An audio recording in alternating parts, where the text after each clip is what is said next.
把情绪写成日记，藏进耳机对你倾听，整个世界都要摆布你，想给你写首动听的歌曲。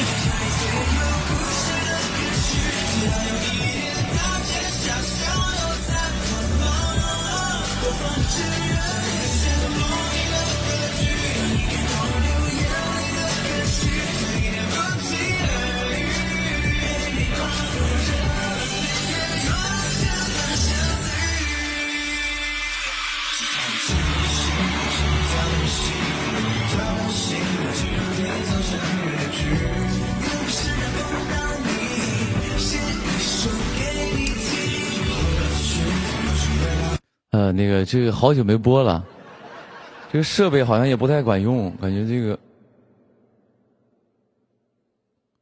感觉不是特别能对焦啊，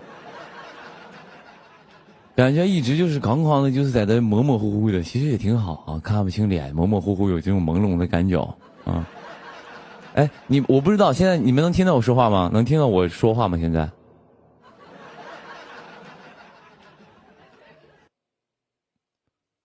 现在是能听到是吧？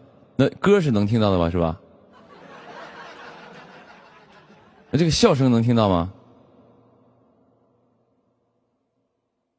这个笑声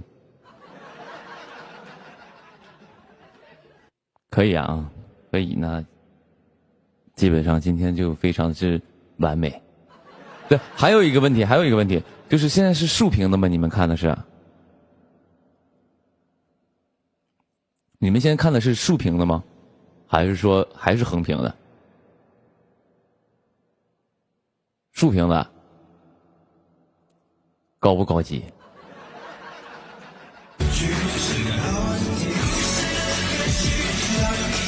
大街小巷都在播放。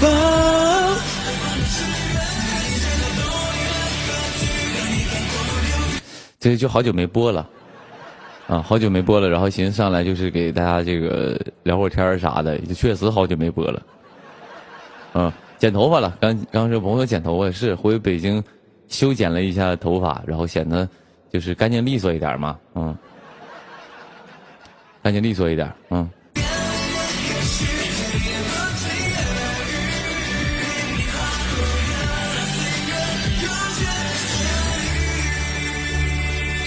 我跟你说，应该是这个眼镜的问题。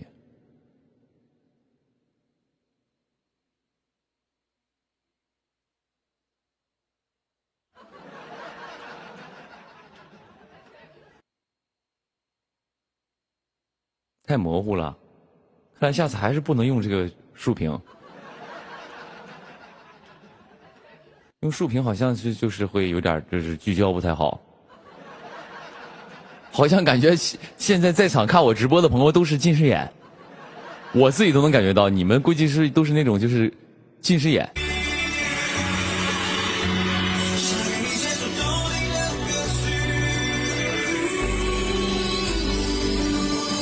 有朋友说后面旋转木马一直转，就是因为它，对不对？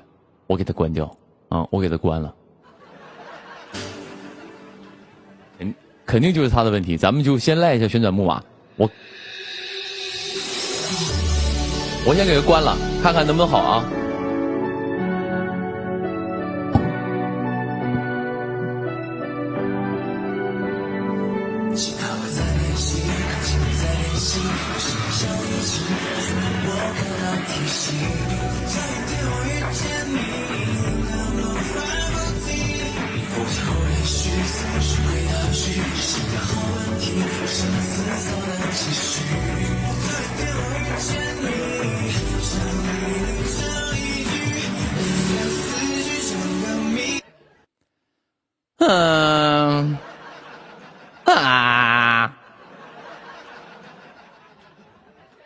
诬陷人家了，跟人家没什么关系。哎，我这个有点烦人了，这个一直对焦是吧？这一直对焦有点烦人了，算了吧，我把眼镜摘了吧。本来寻思今天这个没化妆，然后眼睛小，然后稍微就遮挡一下，没想到如此的。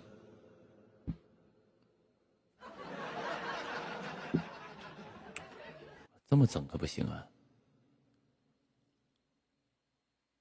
跟眼镜也没关系，现在好像还是不行。相机设置没设置好。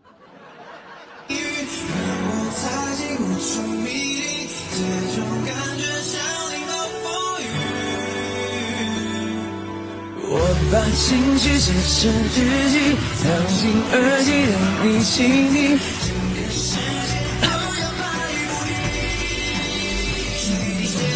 动听的歌曲。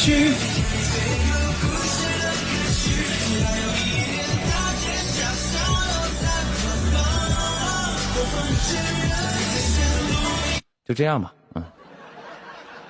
就这样吧，就是某某凡听的声音嘛，你当做一个声音上的一个陪伴也挺好啊。看见痦子了都，你给我闭嘴！看来还是不能太清晰，太清晰都能看到痦子。不是痦子，你说字儿是吧？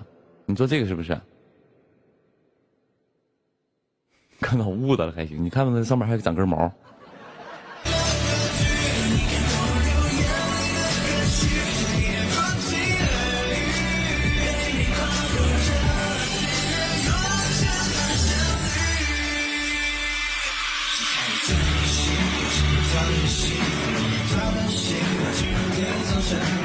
不是，那不是污的，那也不是痣。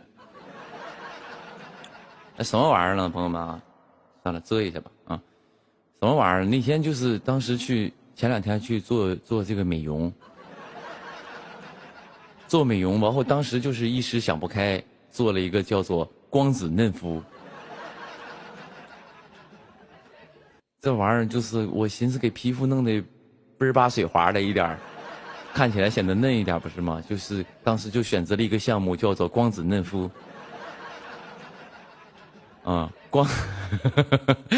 然后呢，就是我发现就是这个东西吧，就是很神奇，就是这个光子嫩肤啊，一弄啊，就是怎么说呢，就是有一种什么感觉呢？有一种就是我在做的过程当中闻到一股烤猪毛的味道。然后那个什么有一点点疼，然后闻到一股烤猪毛的味道，我就应该知道它是用激光，就是把你这个脸上这个皮肤好像给灼烧一下。估计我这个地方比较粗糙，那个大夫灼烧的时间久了一些，直接给我烧透了，直接给我啊，直接给我烧透了。现在就是有一点就是破皮儿了，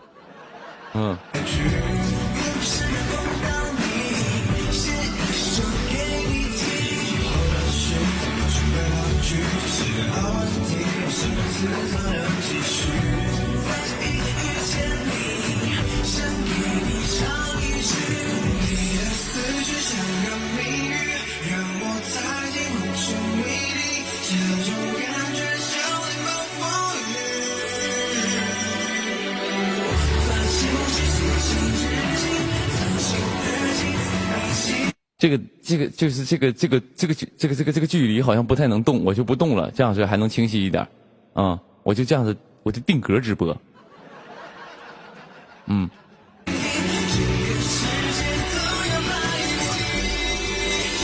想给你接受动听的歌曲。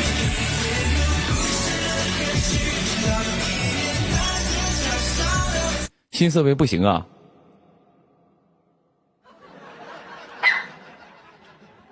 你看，听没听见？我们家女明星都不乐意了，就这意思。你说什么屁话啊？说什么屁话？什么叫设备不行？是不是？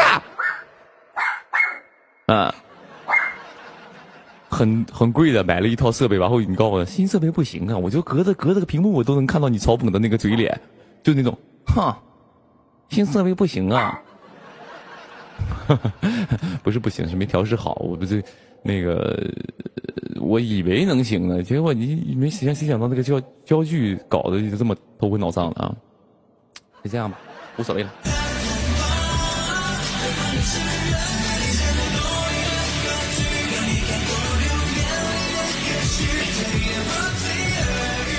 有朋友，宁哥，你买索尼，你打广告来了？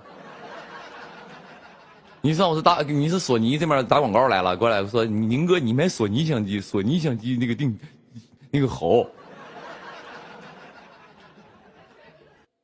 索尼相机好卖，你来你来投商务来了啊？也不是啊，就是不是说，因为你说买索尼相机也是可以的，问题是什么呢？就是我这一堆佳能镜头怎么办？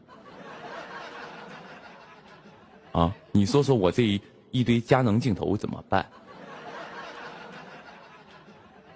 我这个直播间，我跟你讲，我的妈呀，这是模糊的，这是头都要大了，头疼。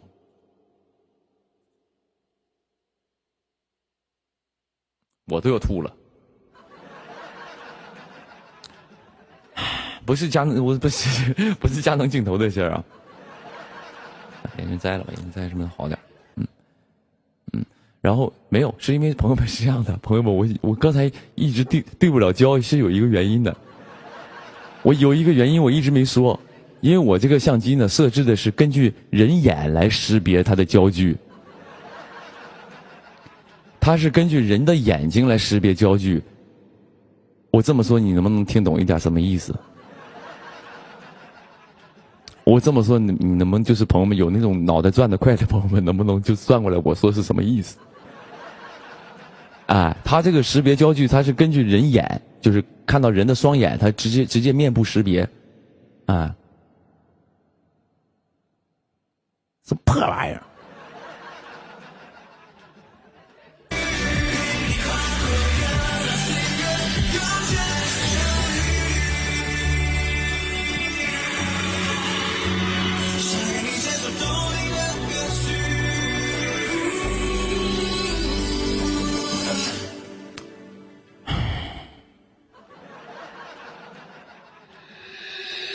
没有，所以就是我换索尼也是可以的。如果这个真的不太行，我回头就买个索尼的。因为前两天刚买了个镜头，我前两天就琢磨说直播嘛，就是下一次我就寻思好久没播了，这一次播给你们一个焕然一新的一个感觉。于是乎呢，我就上网搜什么呢？我就上网搜镜头。我说就搜啥呢？我搜这个什么镜头拍人好看。哎。哐一顿知识去了解，告诉什么45的，什么80的，什么之类的乱七八糟的。反正是后来呢，我就买了一个定焦那个什么镜，我不懂啊，现场肯定有那种懂的那种，咱家那些朋友，就是那个就是那个镜头，他是说那个45到85焦段的是拍人最好看的啊。于是呢，我就说那咱就来个狠头的，我就买个85的。我不懂啊，我说我买个85的吧，85的就是可能45到85拍人好看，那85可能拍的更好，是最好看的。85可能是拍的就是把人就拍极致了，直接哐我一个直播，直接给我们家这些那个朋友们，直接就是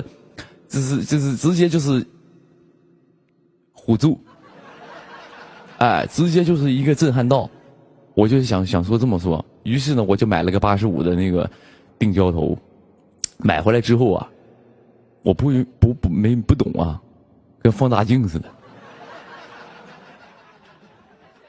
我也不知道为啥，我不懂啊，可能是就是那个镜头就是挂的，我就架在这儿，就跟放大镜似的，只能拍到我一个鼻子，我也不会调，也不会弄啊，我后来研究半天也研究没明白，我今天那就。算了吧，我一算了吧，要退了吧。于是乎我就退了啊，我就退了，我就上网就给退了，结果人家不给退，人家不给退，人家说那个就是因为我当时是那个确实把那个镜头卡在那个相机上，啪一拧上了嘛，把那个镜头确实我得回来试嘛，试完我一摁一装上不好使吧，不是不好使，就是我就感觉人太大了，我一个直播就一张大脸，连头发都没有，就太近，那个焦距太近了嘛。然后呢，我就想说呢，我就退了吧。退完营说不给退，因为你这个已经有磨损了。我说我都连一张照片都没拍，我就套上，我就看了一下视频，我连咔嚓一下都没弄啊，因为我这个不需要说拍照片。他说那个，因为他就给我拍了个显微镜式那个就是卡扣那个地方，你想想嘛，镜头你们知道有相机的朋友都知道，它一拧，它肯定会有金属摩擦嘛，它就有一点那个金属磨掉的那个划痕，有一点点。然后呢，他说这个推不了了，推不了，我寻思那就算了吧，留着吧。我就留着吧，我就退回来了。我就现在就家里留了个85的镜头，回头哪天就是等我过生日这个周年庆抽奖送了。抽奖送了。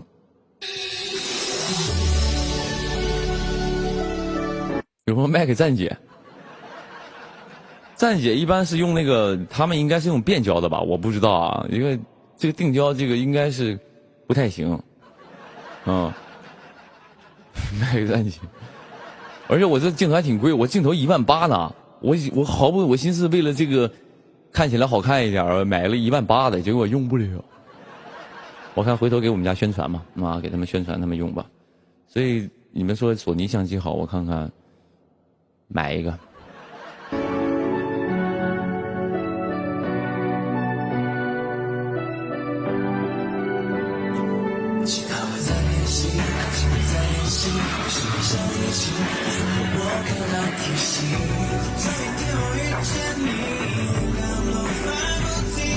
你呼吸后的气怎么去回到去？好问题怎么制造的唏嘘？有朋友，宁哥，你今天喝饮料了？没喝饮料啊，因为这一阵儿后面几天都有演出舞台什么的，明天有一个那个舞台嘛，然后今天就是喝点薏米水，消消肿啊，来点薏米水消消肿。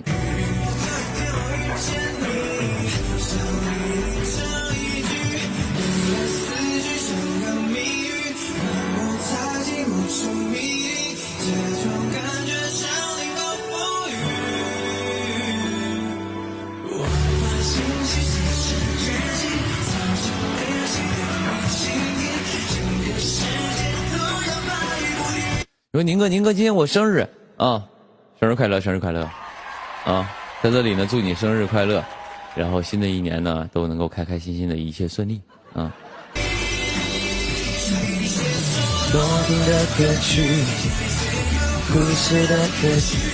我看到刚有朋友问了一句话，说宁哥，你今年还进组吗？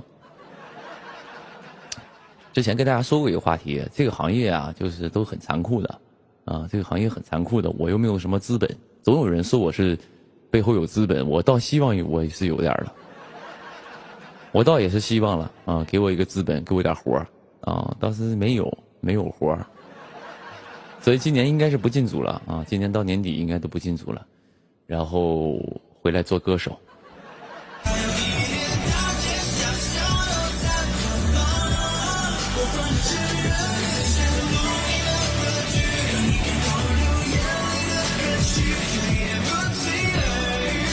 我这两天刷那个有一些那个刷微博，有人说那个刘宇宁近期的戏开机，我当时我一看我就懵逼了，我说啥时候谁给我接戏？我好好抠抠脚啊，让我接啥戏？我缓一缓。刚才以后这样的事儿，哪个号发你就说宁哥让你联系的工作室，他问你什么活，他要去。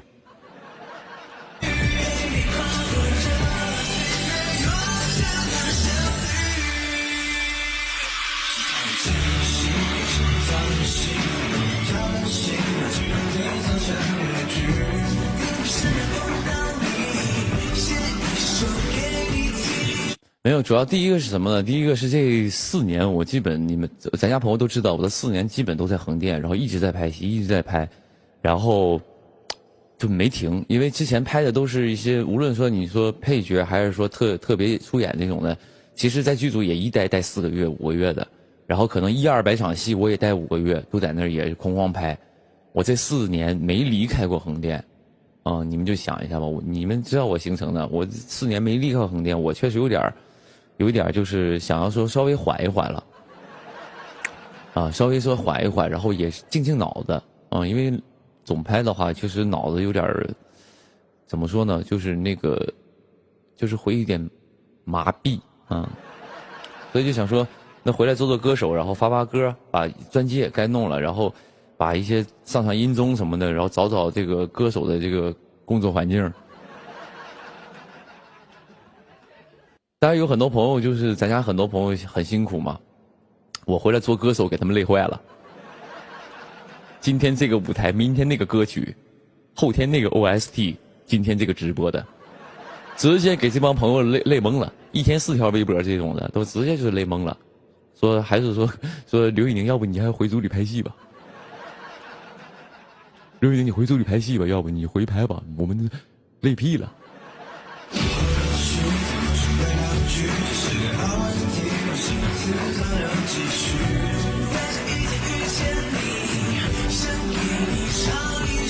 当然想跟大家说辛苦了啊，辛苦了，抱拳了各位啊，抱起小拳给各位抱个拳，辛苦了啊。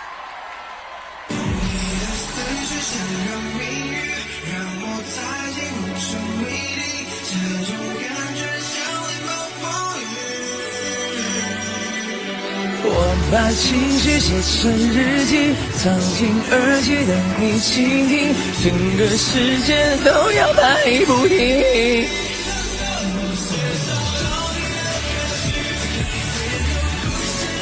我说宁哥，那个专辑把遮贝兰收了吧？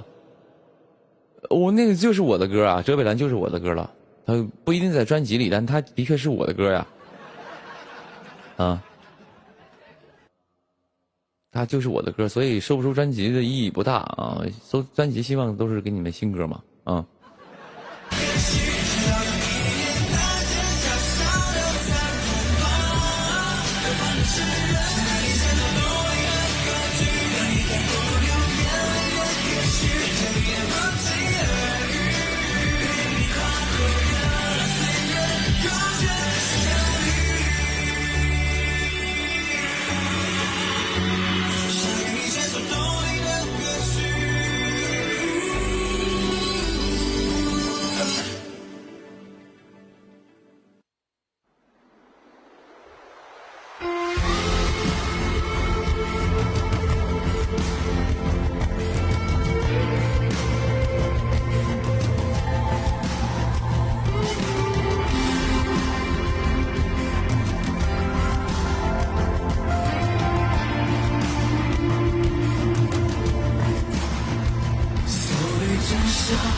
哎，我还想问，你们习惯这个竖屏直播还是说横屏的？你们觉得哪个好一点？这抛除这个对焦啊，抛除这个对焦这个模糊程度，就是整个从视觉上看，你喜欢哪种的？你们朋友们？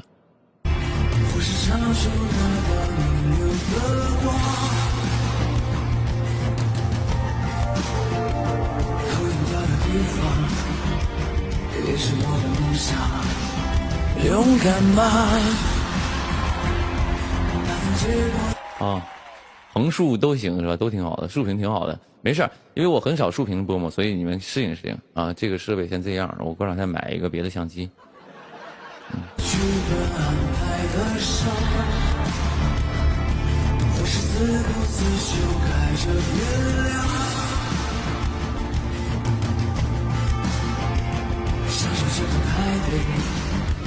什么都不要想，此刻感受我，感受我，感受他，感受他，感受他，感受我，感受世界的能量。不要再梦，不再失落，再受伤，再难忘，再绝望，才能走过的明月。回头啊！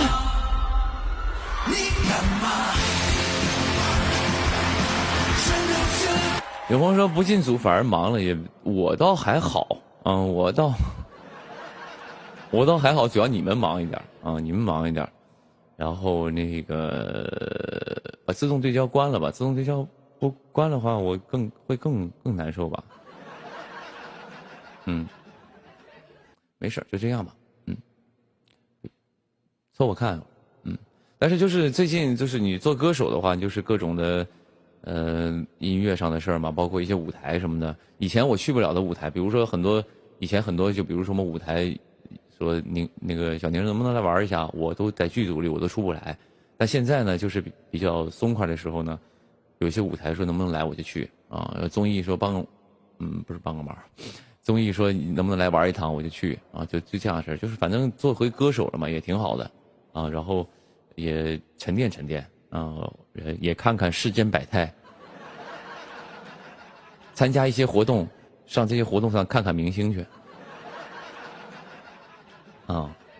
去找明星合影。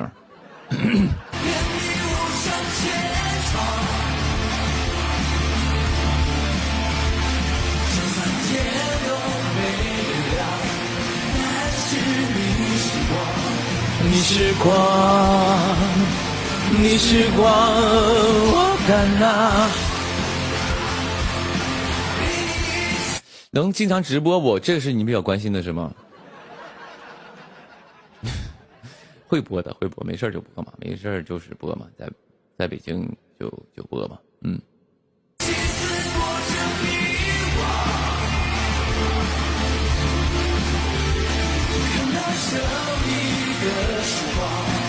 有朋友说关心剧啥时候抬啊？快了，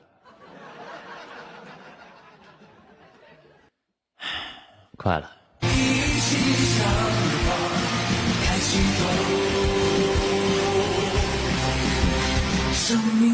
当然希望就是朋友们是这样的啊，无论我播哪部戏呢，就是无论戏份多与少，无论是否就是反正就是无论是什么吧，无论就是我戏份多少或者角色怎么样，反正希望我们家粉丝看到我的演的戏，就尽量都去看一看，这是第一。第二呢，一定都会得就是尽量维护这个剧，然后就是多帮往好的方面宣传。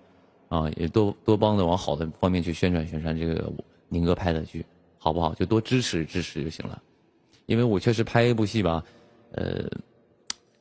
一熬4个月，确实也无论说这个是苦不苦这件事就不说了，吃苦是正常的，或者累都是正常的，但是其实是一番心血一番心血，所以希望包括所有主创团队，包括所有的人，一部剧的成功绝对不取决于一个人2个人他一定是所有人的心血，所有那些哪怕场务老师、灯光老师、这些摄影老师，他们熬的大夜，他们起得早，他们熬的夜，他们这个扛着烈日和这些严寒，这一切的辛苦去完成了这么一个东西，所以它绝对不是一个人和2个人的一个东西，所以希望我们就都，如果你愿意的话，请尊重这个作品就好了，就多支持，多支持啊，多支持。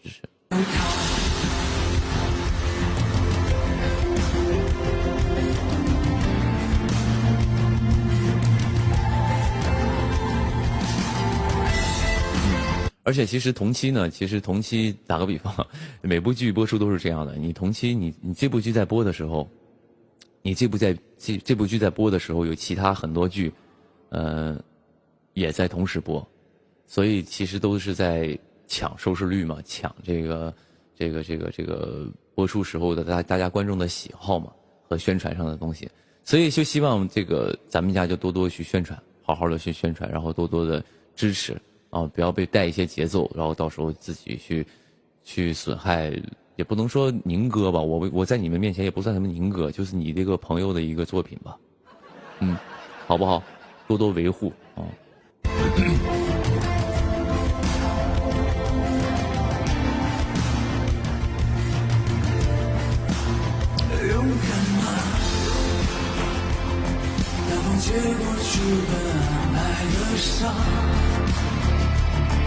我是自顾自修改着原谅，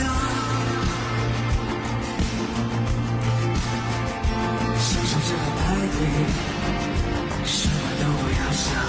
我看有朋友说就是对不上焦嘛，你别，差不多得了啊。因为啥呢？因为我刚才说了，这个相机是根据识别眼睛去对焦，它是根据识别眼睛去对焦，然后那个啥。那个现在是最自动对焦，它有点识别不到我的眼睛。现在问题在这儿了，它就所以就是怪我，不怪人佳能品牌。回头你们别上网给人造谣说那个佳能这个对焦一般，你别胡说八道，是我眼睛小。啊。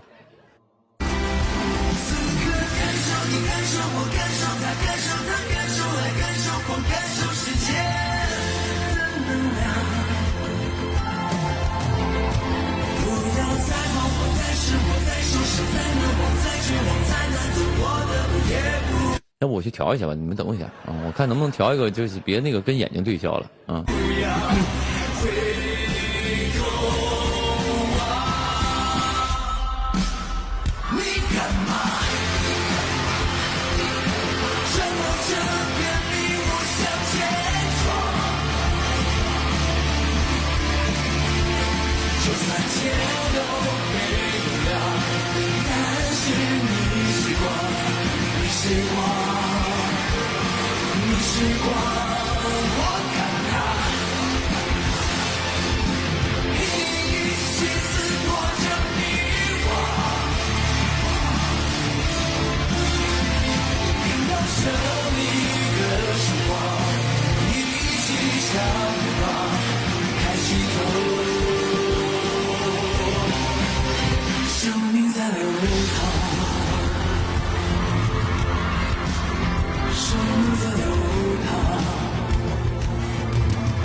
好点了，好点了吗，朋友们？也没好，就这样，就这样吧。反正就这样，是一会儿模糊，一会儿清晰，就是差不多好一些了。反正就起码你们这样是不晕就行了。然后我说宁哥，你开大眼，你开这个大眼特效。你什么意思？就相机识别不到我，然后我要让我用从美颜这块找把大眼特效开，你疯了，你彪啊！问题是相机它是物理识别我的眼睛，不是它识别你屏幕里的我放大眼睛之后的我，你什么逻辑？好家伙！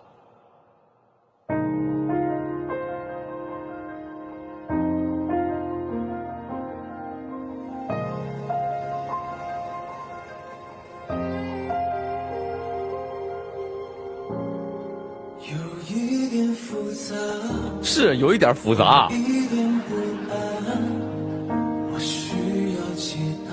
给你解答了，说了不开大眼特效没用。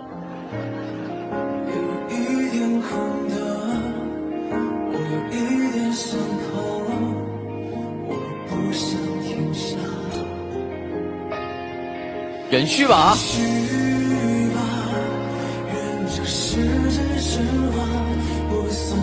破防了，有朋友宁哥你破防了，是有一点破防了，不好意思，就是因为就是戳到痛处了，我这双眼睛是我不可触摸的伤，不可触摸的网，我的思念是不可触摸的网，我的思念不再是决堤的海，为什么总在那些漂流的日，是这么唱吧？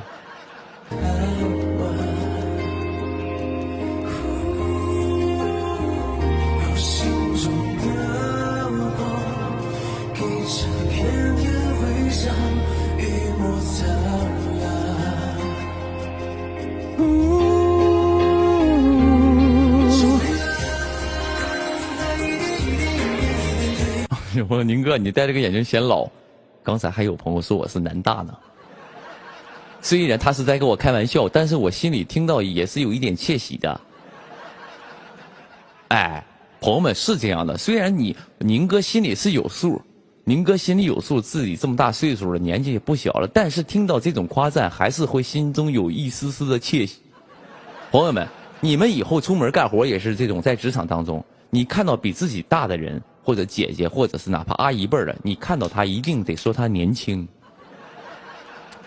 你在这场职场这个道路上会走得很顺利。就像你宁哥以前，我是在服装店卖衣服的，我是在服装店里卖衣服，就是做导购的。比如说你进来一个顾客，哎，你好，那个想看看什么？啊，就这种的，我是干这个行的。凡是只要是那种年龄偏大一点的这个阿姨，我通常都叫姐。姐，你看看这个姐，你看看这个怎么样，姐？这个衣服是我们新款，可以试试，你上身试试，这个可显瘦了。就是那个时候我总结的一套销售理念，就是只要跟一个女孩说穿完显瘦、穿完显白、穿完显年轻这3个点，只要抓住了，她有60%的几率可以买。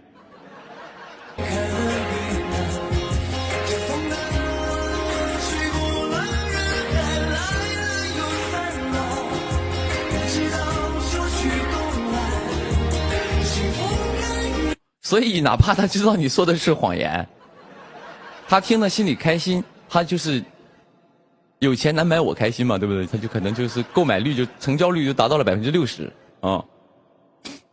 不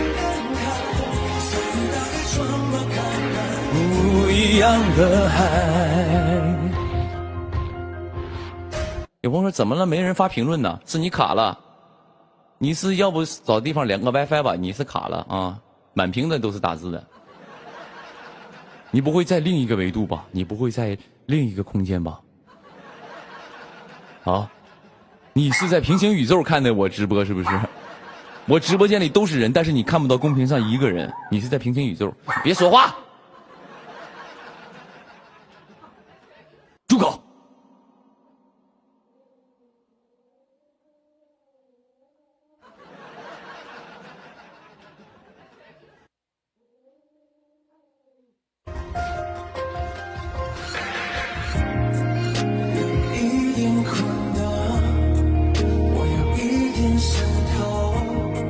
有朋友说老大，我学会骑马了，恭喜你，恭喜你啊，恭喜你。就是，但是我想劝你一句是什么呢？我这人就是从来就是什么呢？从来就是相信有一句话叫做“打死犟嘴的，淹死会水的”。小的时候，我家里人，我爷爷奶奶教我的话，就是人吧，打死犟嘴的，淹死会水的。打死犟嘴的是啥意思呢？我就不解释了。淹死会水的是啥意思呢？就比如像我是一个怕水的人，我不会游泳，我就永远会离江河湖海特别远，就是说下水玩从来不去，所以我很难淹死。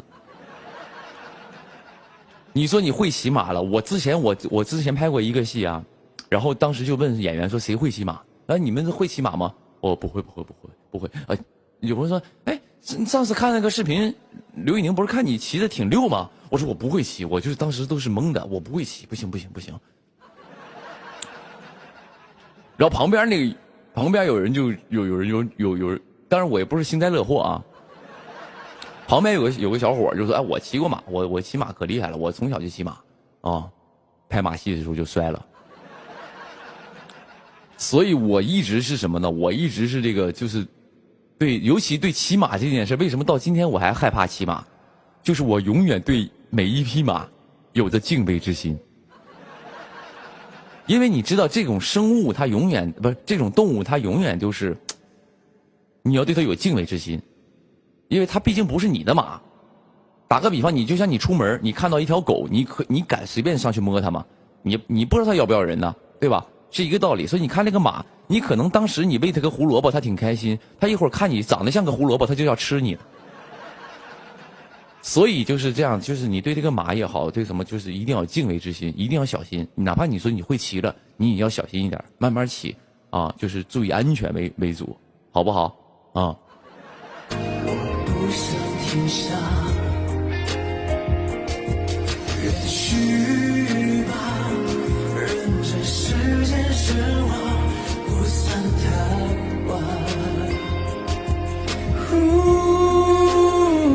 让心中的光给这片片徽章一抹灿烂。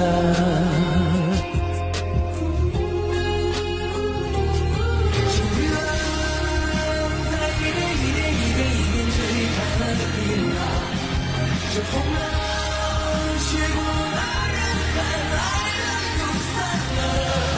我知道出去东来，幸福很平淡来，所以大概装满看看不一样的海。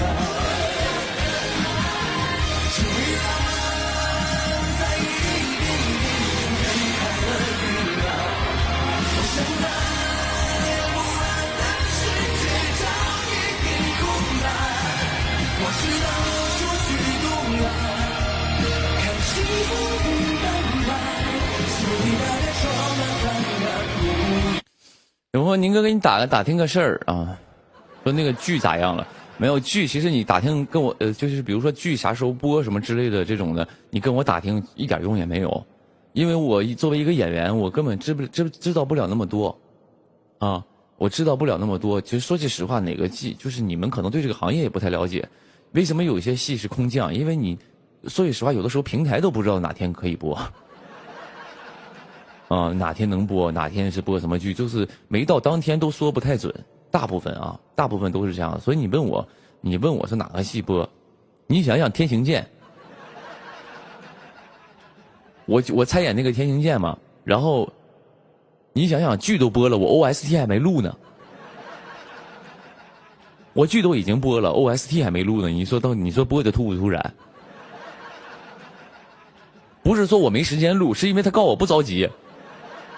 结果嘎播了，他说你让人快去录了吧。我说好的，剧都开始播了，我 OST 没录。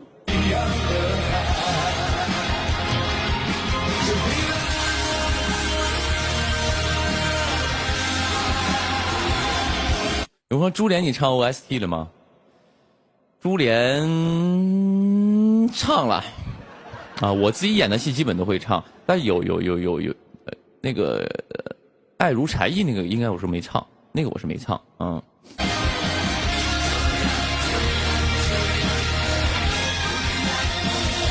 有朋友一直在刷一个说宁哥，你这个你脸镀了吗？就是你问我整没整容是吧？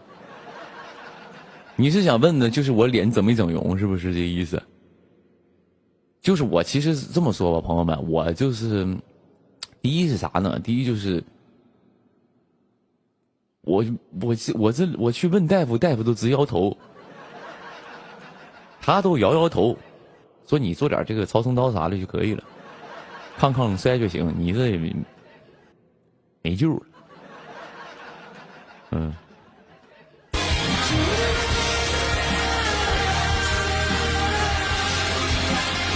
我说宁哥，现在超声刀打折，你哥就告我干嘛？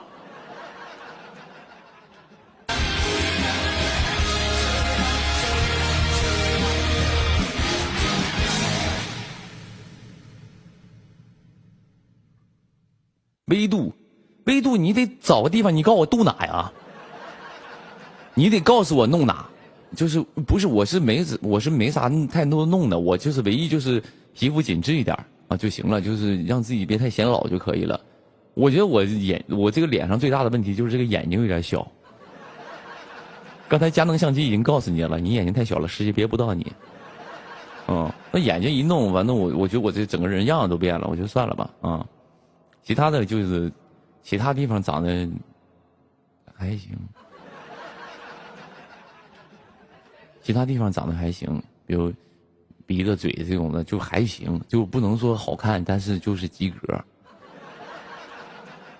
我记得当时就豆瓣有一个专门把这个艺人的五官就是排列出来，有鼻子有嘴，但好像没有眼睛。但是那几个当时那种盲头当中，我都遥遥领先。也不是说第一啊，就是反正都在前几嘛。结果回头一揭晓答案，是刘宇宁，他们懵了。但眼睛比拼那块确实是我没看到，我也不想看。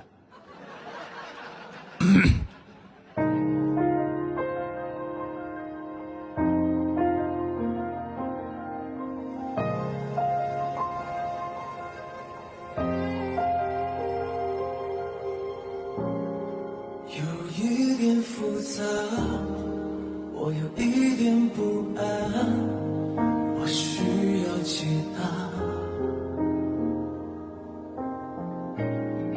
有一点空的，我有一点伤痛，我不想停下。也许吧，任这世间喧哗不算太晚。心中的光给这片天。有朋友今年演唱会还有戏吗？应该是没戏了。今年因为我那天问了一下我们合作的那种演出商，他说今年是不太行的原因是场馆不好敲，因为你在哪儿开这个有场馆嘛，场馆已经没有了所以应该是我这阵我要把这几个活忙完了，我们就开始研究演唱会，然后开始规划了。那演唱会是得开了是得开了，因为欠了一场武汉还没还呢，然后这场武汉的演唱会欠了4年。你说我这帮粉丝也是心大是不是都不退票？当时4年前买的票，到今天演唱会没看上，往后票都不退。但是我相信，那天我确实躺在床上，我琢磨了一下我相信就是那4年前买4年前买那个武汉演唱会的那些朋友们，应该有一部分脱粉了，多多少少肯定有脱粉的肯定是多多少少有脱粉的。这不可能说当时打个比方，有8000张票全卖完了，那8000张票全卖完了之后，这8000个人一个脱粉都没有了，我不相信，没有这种概率，人之常情。对，刚才有朋友说人之常情，哥，我知道你不用劝我，你在那儿大义凛然的在那劝我，在那儿不用我心里有数。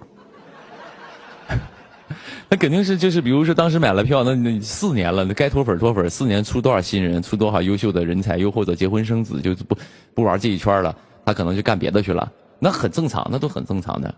但是很讲究是什么呢？就是他没有去退票，就是他没有去上网上说那个那我脱粉了，我把这个票退了什么之类的，确实没有确实没有。他可能是把这个最后的这个票当做最后对我的体面。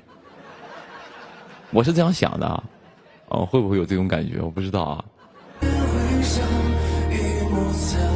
还是说还有一种朋友们，那就是还有一种可能，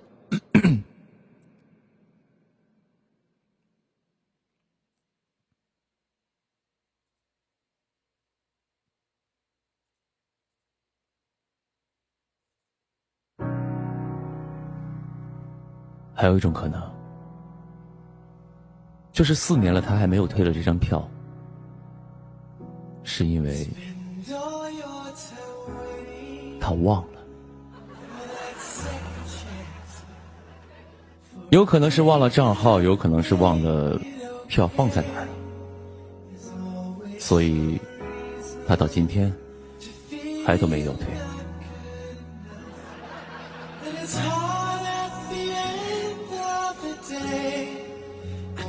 他可能不仅忘了这张票，也可能已经忘了我。那好吧，就让我们相忘这江湖，让我们各自安好，保留最后的体面。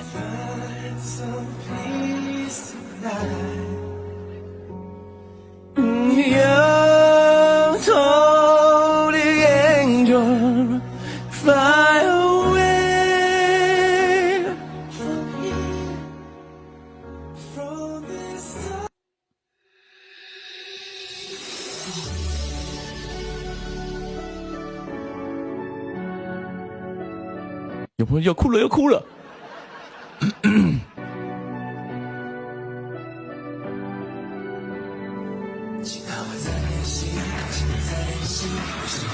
有朋友说宁哥，那看完这场直播想起来了，然后去推了，不会吧？刚才我哐哐一顿提醒啊，想想啊，我还有张票没退，能退1000多块钱呢，退掉。嗯。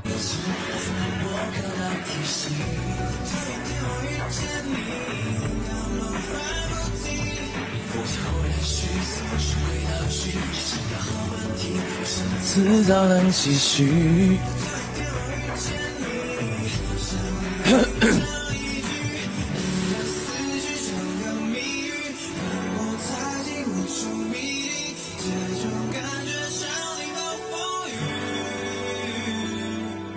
我把情绪写成。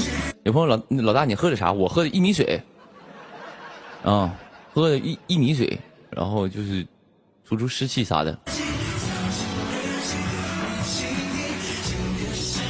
所以有可能是这个明年开演唱会，所以朋友们就是有很多朋友刚才说那个什么，说宁哥我那个啥，我好好学习，我那个获得奖学金了就来奖学金了就来看你的这个演唱会。那也倒不用啊，如果你得奖学金了，你可以给自己添置点东西，或者是给家里人添置点东西，买点啥，或者让就是揣兜里，让自己这个稍微日常生活宽透点啊，宽透点。就是等你以后工作，等你以后你毕业了啥的，踏入工作了，真正自己赚钱了，有能力赚钱了，这样你再来看我演唱会啊。所以现在也不着急，我可以等你。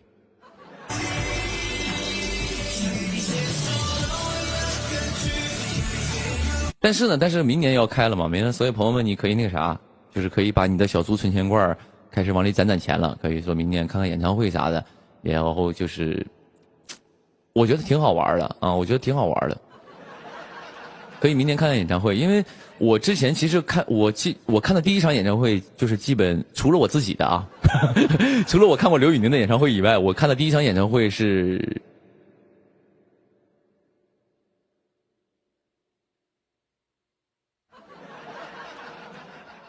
毛不易的还是五月天的，我忘了他们的顺序了啊。是毛不易吗？哦，那应该是毛不易。看的第一场演唱会毛不易，那第二场应该是五月天吧？五月天那个然后呢，就是看毛不易演唱会就所以挺开心的。然后呢，就是包括我上次去参加那个张碧晨的那个演唱会嘛，去给他当个嘉宾那次，那一次我反而我为什么是什么呢？我为什么去完他的演唱会，我想开演唱会了？因为当我路过那个场馆门口的时候，我就觉得，就是那种感觉，就是好多人去排队呀，然后在等待进场啊，好多人在排队，在等待进场。我突然看见那个画面，就觉得不知道为什么很感动。啊，对，就是看了那个画面，觉得很感动。就是这些人，就是好像就为了自己喜欢的一个歌手，然后来到一个像一个很大的一个聚会一样。然后呢，包括什么呢？包括就是你知道，你那种演唱会是和你平常去参加什么舞台，它那个感觉是不一样的，你明白吗？就是比如像我也参加一些晚会。啊，微博的一些什么世界大会啊，什么这种各种活动嘛，音乐微博盛典啊，微博音乐盛典这种的也去嘛。去完之后，你哪怕在台上唱歌，你就会有一种感觉，就是你只是个表演者，你只是个表演者，然后你只是个歌手。我不知道这个形容可能不太恰当啊，但是呢，你的演唱会其实来到现场的人，大部分可能70%到80%以上。都是为你而来的，就是他们就哪怕因为我也看过演唱会，哪怕就是在台上随便说一句可能没那么好，当然我看过视频，不是说我看过的演唱会啊，就是这些艺人呢，哪怕在台上说一句没那么好笑的一句笑话，但下面人都会很开心，就是因为都会很捧场，然后他们会很亢奋。比如说他们就很讨厌，我看过一个别人的演唱会，比如说很讨厌这个艺人的公司，比如说这个艺人在台上说感谢我的公司，然后下面有人喊倒闭啊！感谢新浪微博，谢谢。我就是这种，就是他们很嗨，你知道吗？很享受这个东西啊，很享受这个东西啊啊！所以当我看到，就是这些人都是为你而来，且关乎你的情绪，且为你的一切所牵动，我觉得那种热情和那种磁场是非常让你有享受的是那种感觉。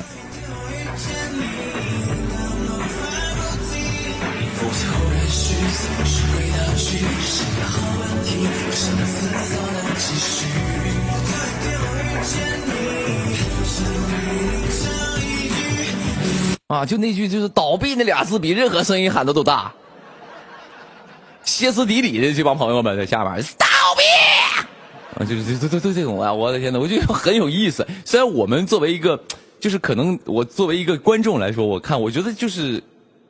就觉得这个气场真的很嗨，很有意思的，很有那个磁场啊。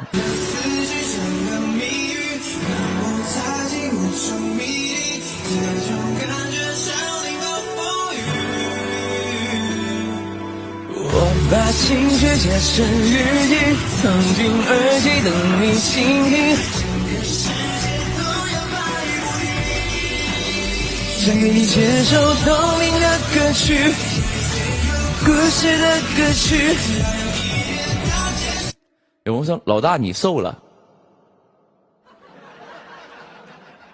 突然我这个人就是一个，因为我现在就是之前是演员，你们跟我说什么话，我都会想一些情节，但现在我突然回来做歌手了，每当你跟我说一个词儿的时候，我突然脑海里会想起一首歌。刚刚那个朋友说老大你瘦了，我突然想起一首歌，兄弟你瘦了，感觉疲惫了，没瘦啊，还那样，差不多跟前一阵你们看的差不多，因为我一直把这个体重控制在这个数值，我想说数值啊，控制在这个数值左右啊。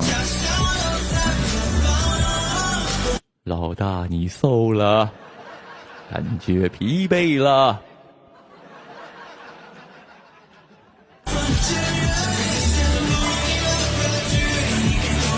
眼泪的歌曲，耳语。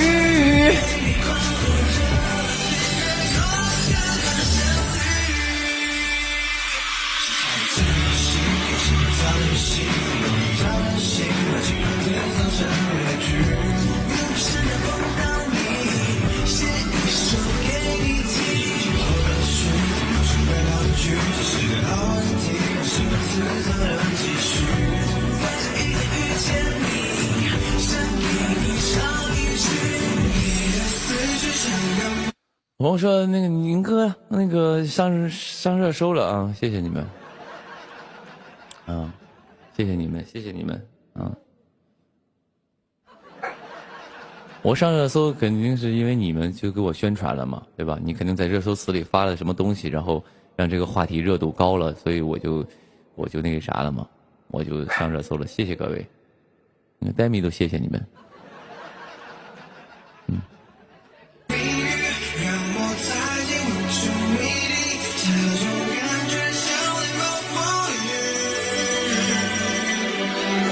把情绪写成日记，藏进耳语让你倾听。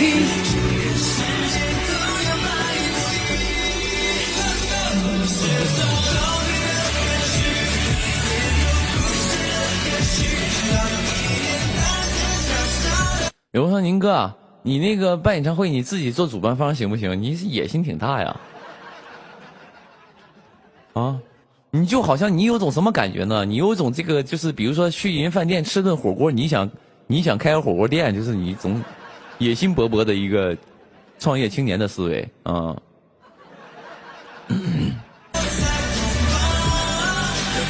你好像你去一个饭店吃顿饭，你说这菜我也能炒啊，啊，这我也能弄啊。比如说你去服装店，你看了件衣服，你说这衣服我也能做呀。你买了个包，你说这包我也能缝啊，就不能这么干。还是你说，就是你该把这个你现在其实有很多事是你做不了的，你不能说你演了个戏，你说这戏我也能拍呀。哦，你当个演员，你演2天，你说这戏我也能拍，这我也能做制片人呢？那不可能这样，怎么可能啊？他的意思就是啥呢？就是你这还是有专业的演出商的，因为这里边不是你想的那么简单啊，没有你想的那么简单。说我去联系当地的地方，我说这个场馆给我布置一下，我就开演唱会，我开始上我自己直接搞个 APP 开始卖票。我搁微信上卖票得了呗，那按你那么说，没那么容易的，没那么简单的啊，不是像你想的那么容易。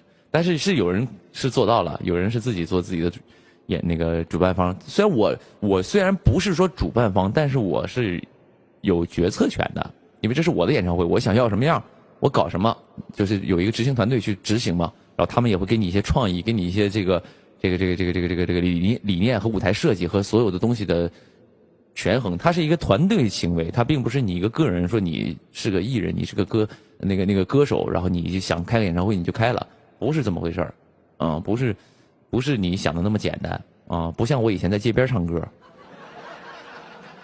弄台电脑，弄俩乐手，弄2个箱子，哐就是开，这不可能的。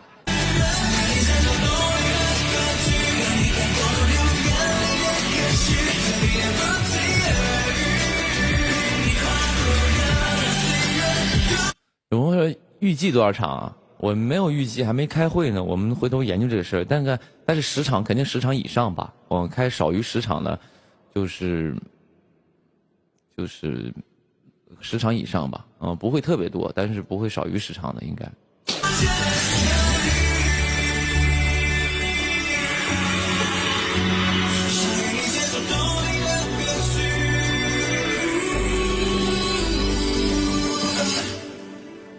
你说老大，你耳机是不是戴反了？戴反了吗？没有吧？管他呢，无所谓，戴反就是，这不写的吗？左右吗？这不右吗？哎，这是，哦，这是右啊！没有，因为我镜像里看这是 R 嘛，这是 R 嘛，我这是在我右面，戴反了。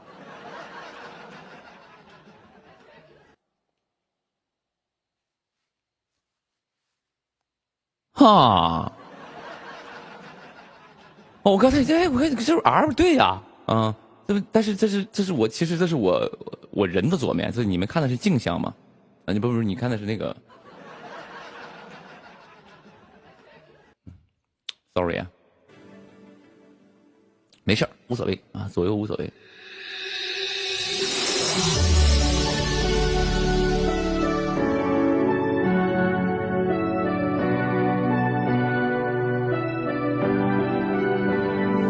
其他会在练习，但今天在练习，是个小提琴，我看到天气。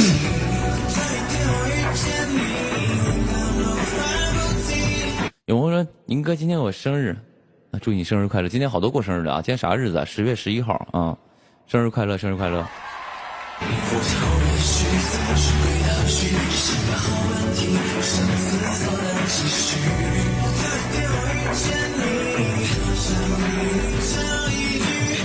有朋友说帽子呢？啥意思？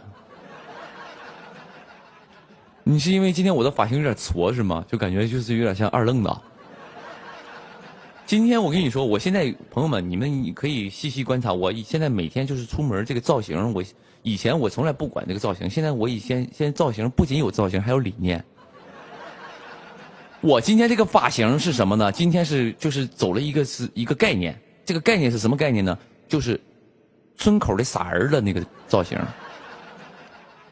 它其实就有一个人物在里面的。我不仅仅现在是个歌手，也不仅仅是个演员，就是我日常也是给自己一个人物的感觉。今天我演的就是村头的傻儿子，就那种就是家里这个地挺多的，家里种的地挺多的，但是就是那种家里有钱但孩子不太聪明那种的。我就是这种的，我就是那种地主家的傻儿子，就那种的，就是一回村就是，哎，二大爷，干什么去啊？晚上上俺家喝酒去呗。俺爹今天杀头猪可好吃了，来俺家喝酒。哎，好嘞，二大爷啊，哎，走了，哎。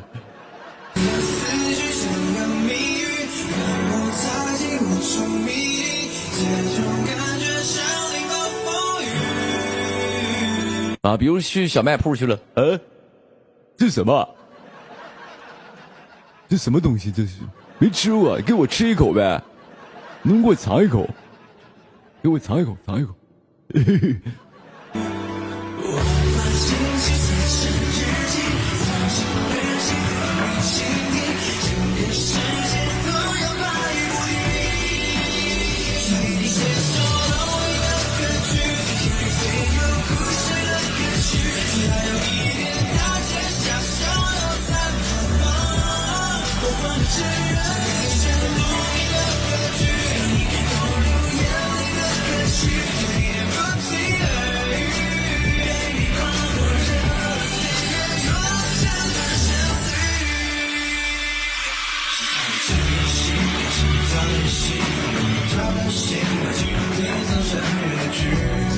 然后说老大你会不会请张碧晨来？不，这是我，你是聪明的，我是傻的。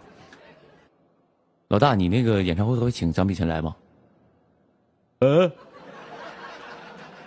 不知道，我到时候看看人有没有时间呗。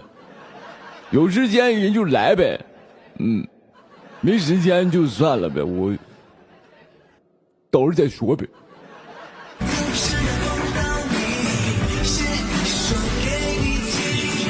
我说这种治好了也流口水，什么意思啊？我告诉你，我在网络上直接给你道德绑架，直接给你绑死，怎么事？瞧不起这种智力不太高的人呗？直接一招道德绑架给你绑死啊！道德制高点上就直接就是。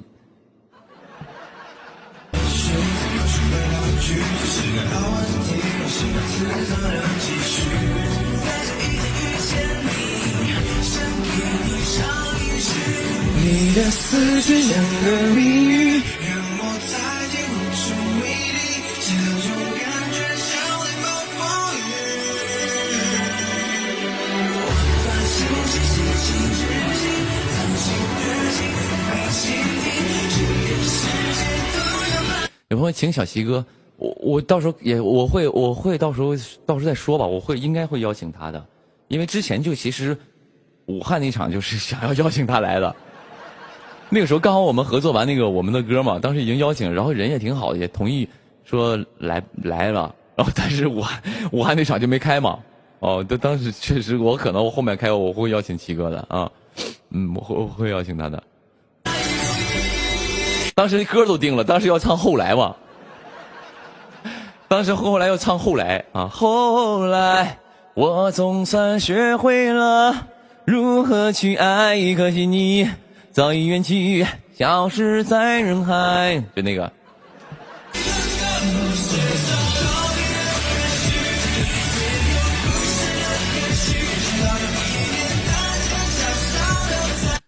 后来就是想唱后来嘛，但是后来没开成嘛，后来，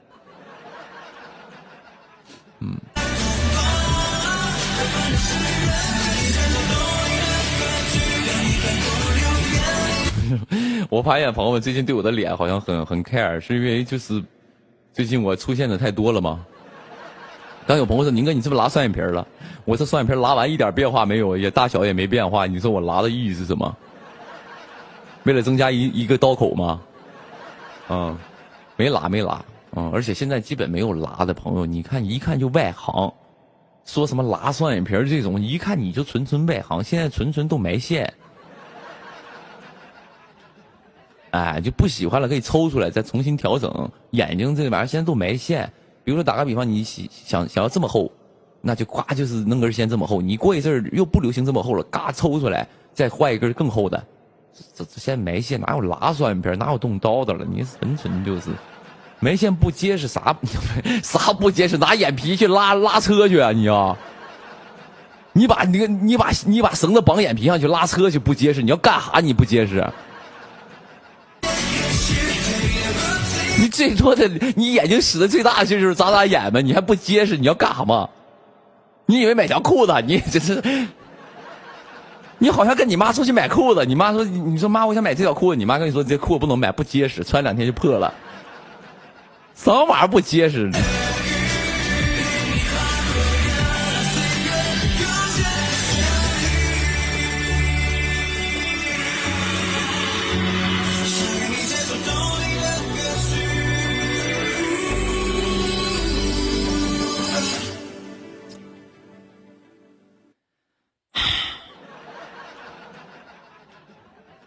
我下首能放阿楚姑娘吗？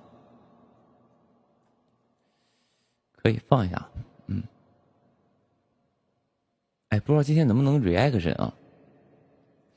能 reaction 给你们蕊一个也挺好玩的。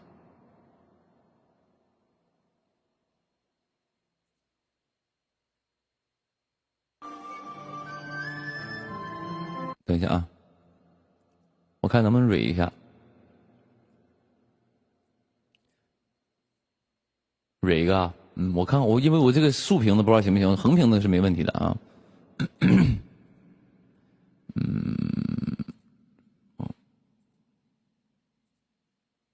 可以，也可以。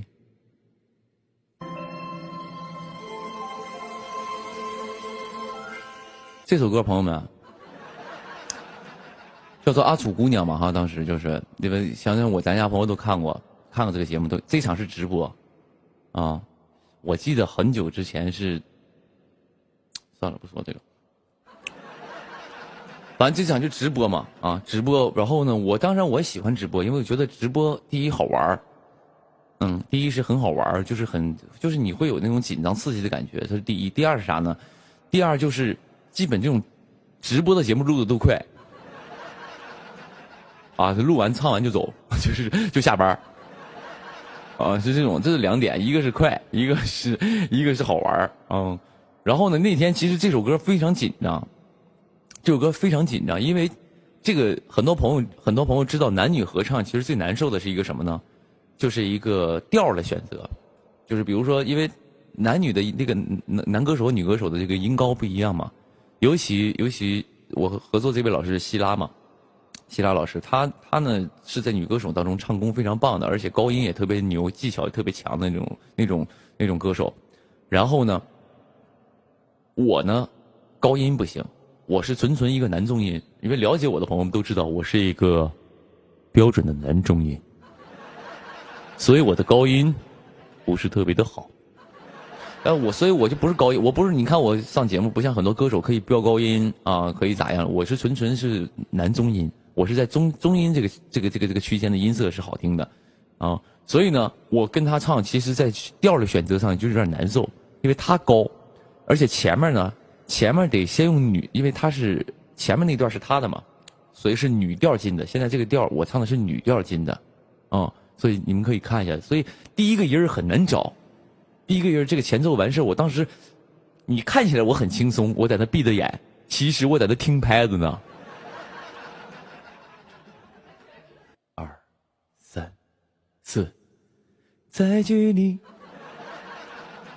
纯很紧张。那个时候你感觉我很松弛，纯很紧张，因为是直播，你唱不好就出去了，直接就是网上就是给你 reaction 了。很紧张，所以咱们可以听一下前面啊。所以他这一看听是女调了，在距离城市很远的地方，在我那卧影垂烟的故乡，其实已经在我的中上音区了，已经的故乡已经都在这儿了，所以正常应该是阿楚姑娘乡村的风里，已经到这儿了。然后我降了个低八度，阿楚，但是正常应该也是这个八度的，就是这样会舒服一点啊。就是我想说什么呢？我唱歌其实不是特别走技巧派那种的，啊，因为我技巧不行，确实是技巧在，就是有些歌手的技巧很强，我确实不是那种技巧强的选手，我也不知道我哪强，反正是我不知道，反正就是技巧一般，我确实不是走技巧挂的。但是呢，那天那首歌其实我觉得我发挥的还行。因为失误肯定有，那现场直播的失误不可能完全没有，不可能完全没有啊，就是当然像希拉老师就是完全没有，我说我不可能完全没有，一定都有一些失误，但刚才那一段还行，没失误，好，可以，深情男孩做到了，没有，就还行啊，还行，就反正那天。我自己觉得就是我下来之后，我觉得其实唱的没有下午彩排好，因为下午彩排了一遍，其实没有下午彩排唱的好，但是还行。直播就是觉得就是起码不露怯嘛，还行。唱的好肯定谈不上啊，就没露怯。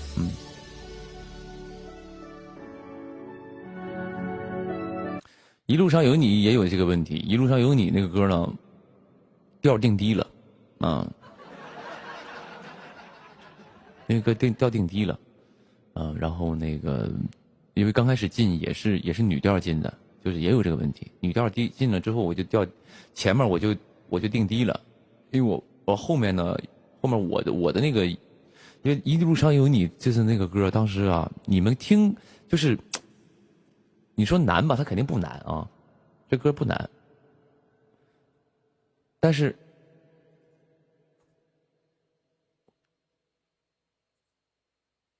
这个老师，他唱的真的很好，又够稳有稳，音准有音准，技巧有技巧，然后而且他这个音色特别好听，特别好听啊，他这个老师唱的真的特别好，很低。你相信吗？你相信？我这个歌我记忆特别深的是，我第一次彩排的时候，我居然没找到调，这是让我很难受的一点。你相信吗？这么低，我当时一听懵了。我这咋唱？这不完了吗？但后来用了点一没唱好，劈了。你们听到了吗？中间断音了。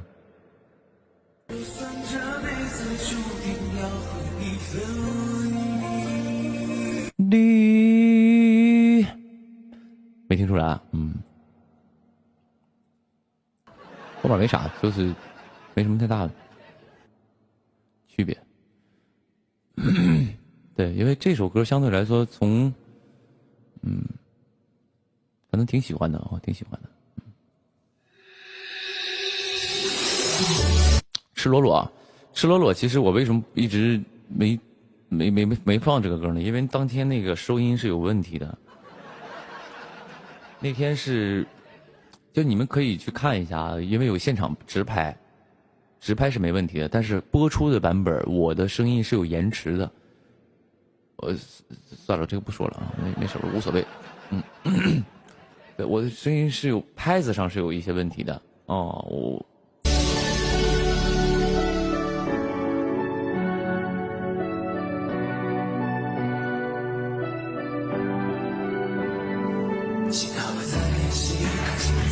但你看那个直拍那个就没有，因为确实它是一些电子上的一些问题，没蕊遮蔚蓝呐，不蕊了吧？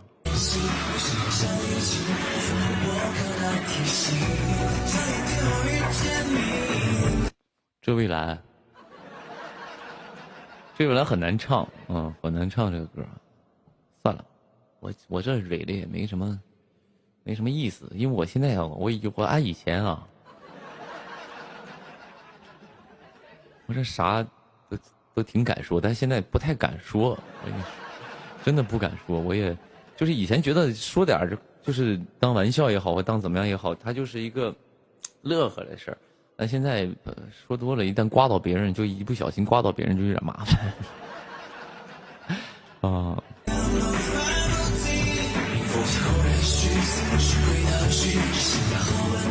有朋友，宁哥，那你悄悄说，你是这个意思吗？就小点声说，别人就不知道了，对不对？也没有，就是能蕊啊，能蕊，就是但是没有什么特别的记忆，我就觉得都挺正常的就是我听了也都挺正常的，也挺喜欢的。等一下啊，想蕊就蕊一下吧，来玩嘛。这蔚蓝在一点一点一点一点一点一点一点一点一点。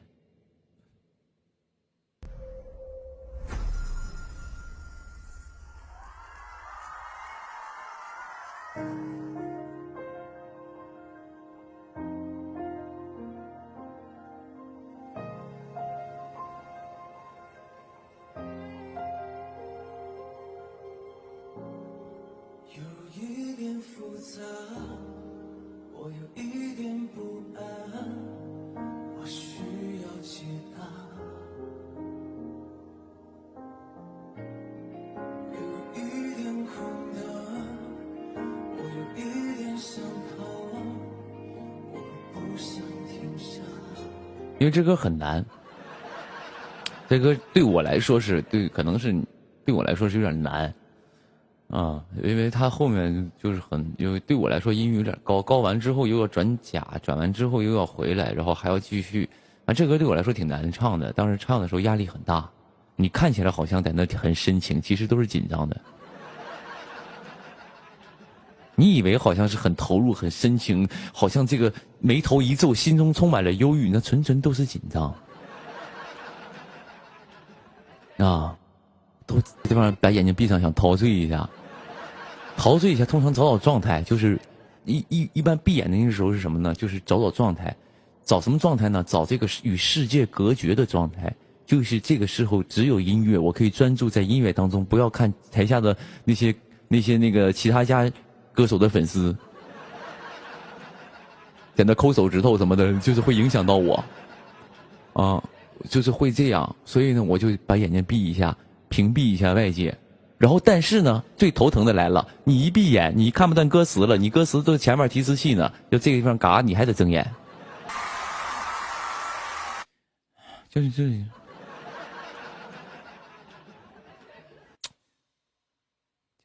完事吗？当然我直播你们听个乐呵就行，你千万别当真了啊！你当真就没谁了啊！你敢吗？要蕊一下吗？要蕊吗？蕊就找一下给你们。你敢吗？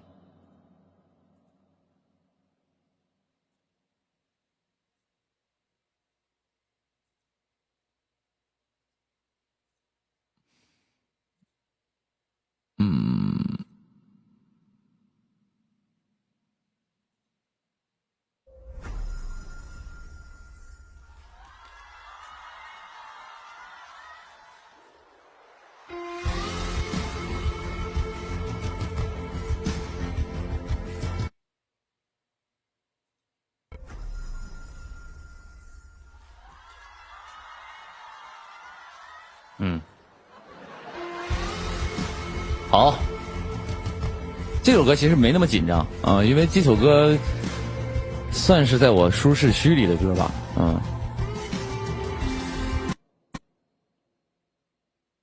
勇敢吗？其实我跟你说啊，就是歌，这个人就是你在唱歌的时候，你需要有感觉，像这种的表达都是在找感觉，让自己进入一种状态，你知道吗？如果正常唱不就勇敢吗？哪怕结局剧本安排得上，这也是唱，但你需要这种让你自己进入一个状态。其实，在唱歌的过程当中，其实就是自我洗脑。这是有点没准备好，你们都没听出来吧？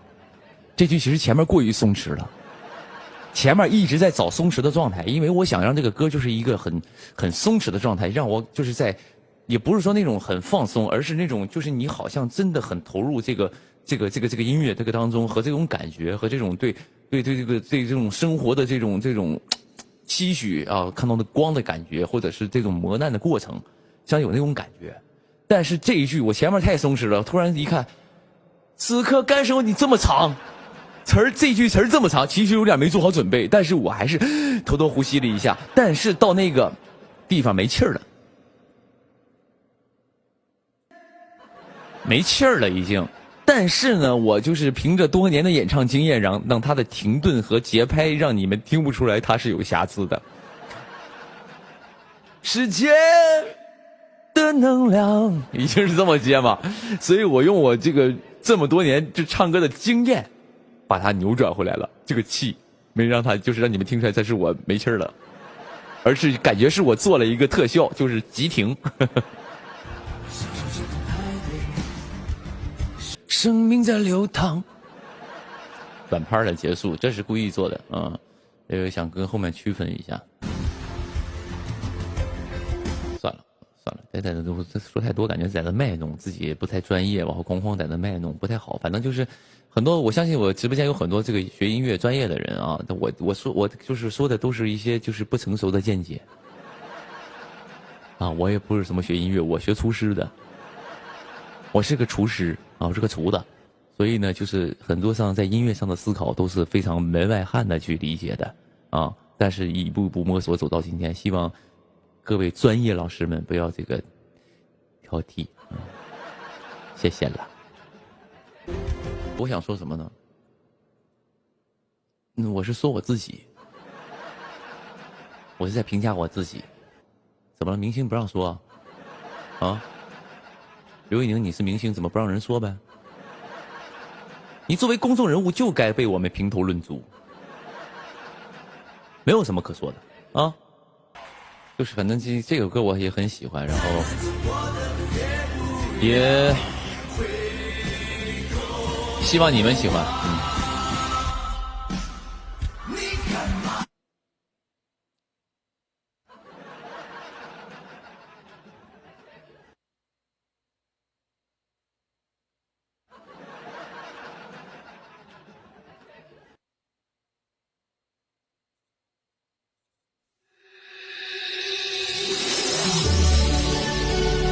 朋友们，别隔壁好像打起来了。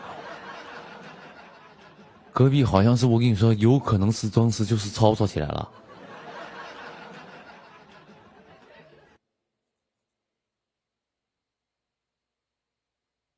旁边估计是吵起来，我去看一眼，朋友们啊，我去瞅一眼，你们等我一下啊，我给你放个 VCR 吧，朋友们。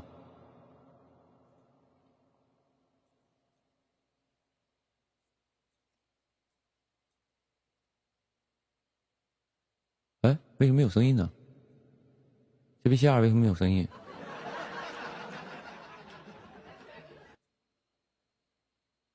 这个 VCR 没有声音，那算了吧，直接给你们放个这个吧，放个这个，让你们。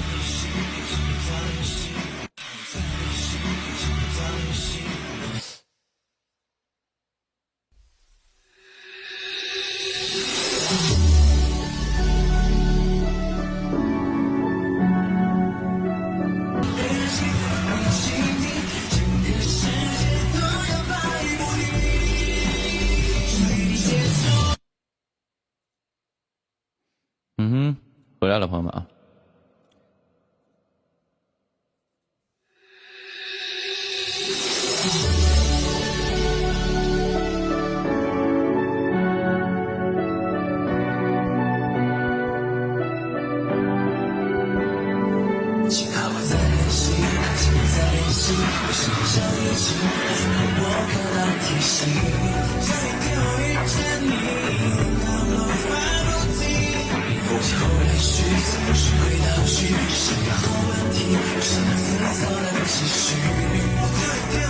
有朋友说，我爸爸说你是一个正能量的小伙子。谢谢这位叔叔，我是一个正能量的小伙子。没错。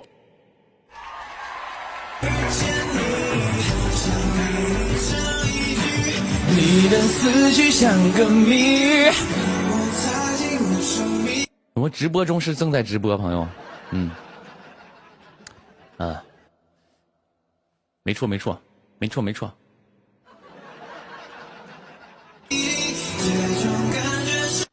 我妈说你长得非常正能量，这听起来有些复杂，我不知道该如何回答这句话。什么叫做长得很正能量？长得很正能量。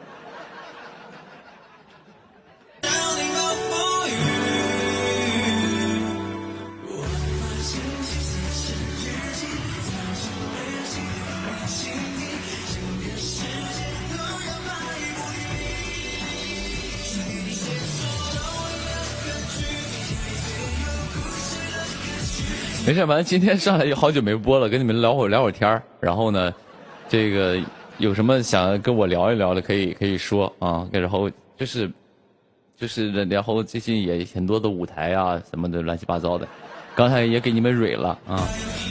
等有机会给你们蕊整场综艺，就是比如说我参加的综艺，然后蕊一蕊。我真的想搞一个这个，真的想搞一个这个东西，然后。就是觉得它是一个内容嘛，然后跟大家一块看看节目啊，然后评头论足一下明星啊，损损刘宇宁啊这种的，都可以的，可以。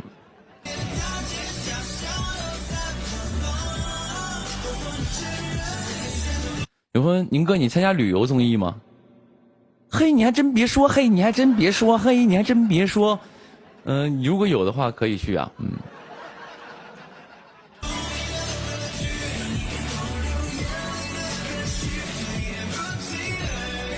有朋友，哥能给我买个手机壳吗？这做不到啊，做不到。来要东西了这种朋友呢，我就可以，你可以出去啊。你看看直播，咱来我这要奖品来了。你好像我以前我跟你讲，我感觉又回到了我10年前。我10年前当年是在什么呢？在路边唱歌，啊，就是哪地方开业，我呱呱去给人唱。比如说今天这个房地产开盘了，今天这个房地产开盘了，就找我和我的小伙伴们，我们就去唱歌去了。唱歌你唱歌未必有人听，你知道吗？你手里得拿点什么呢？拿点那种就是买菜装菜那种袋儿。棉布袋儿，啊，那种就是那种买菜那种袋儿，那种兜的那种的，提的。下面一帮那个走过路过的朋友，这个时候看你手里拿着一堆袋子，他就聚过来了。他未必听你唱歌，但是他想要你手里的袋儿。给我来一个小伙，给我来一个小伙，给我拿一个小伙，小伙来个，给我，哐哐，我就是歌间奏的时候下去发那个塑料袋，为了留住人家。往后呢，回头再唱，手里拿着，然后我只要这边手里拿着袋，下面观众就不会走。你就跟那个什么，就是我走过路过以前唱歌的时候，你给我要东西那帮人差不多。你好像就说小伙，给我买手机壳，小伙给我买手机壳。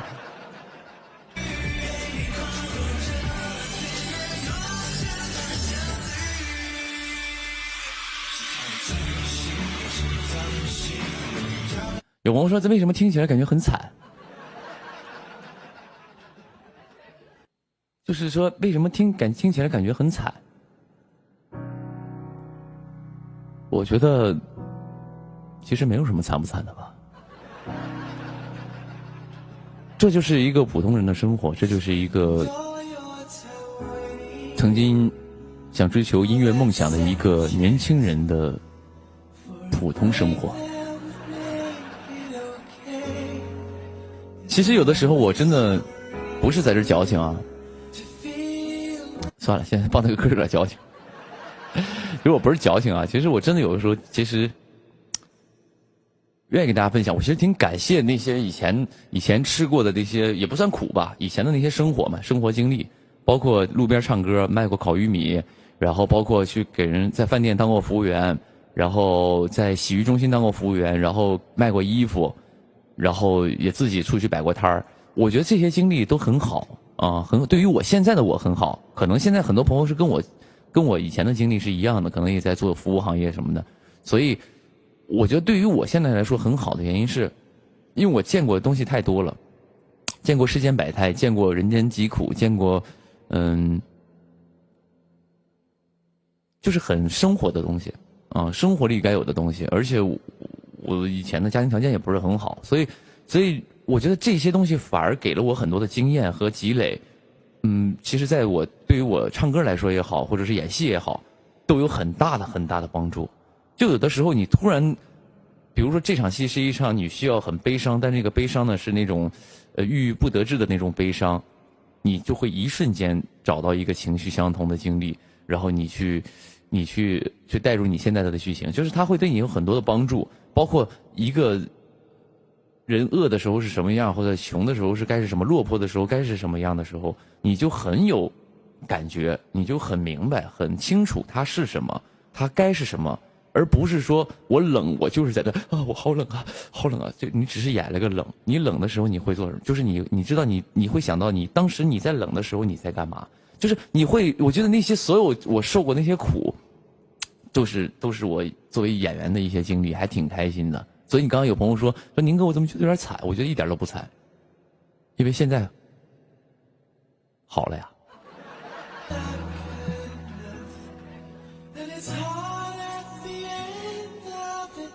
说多了啊。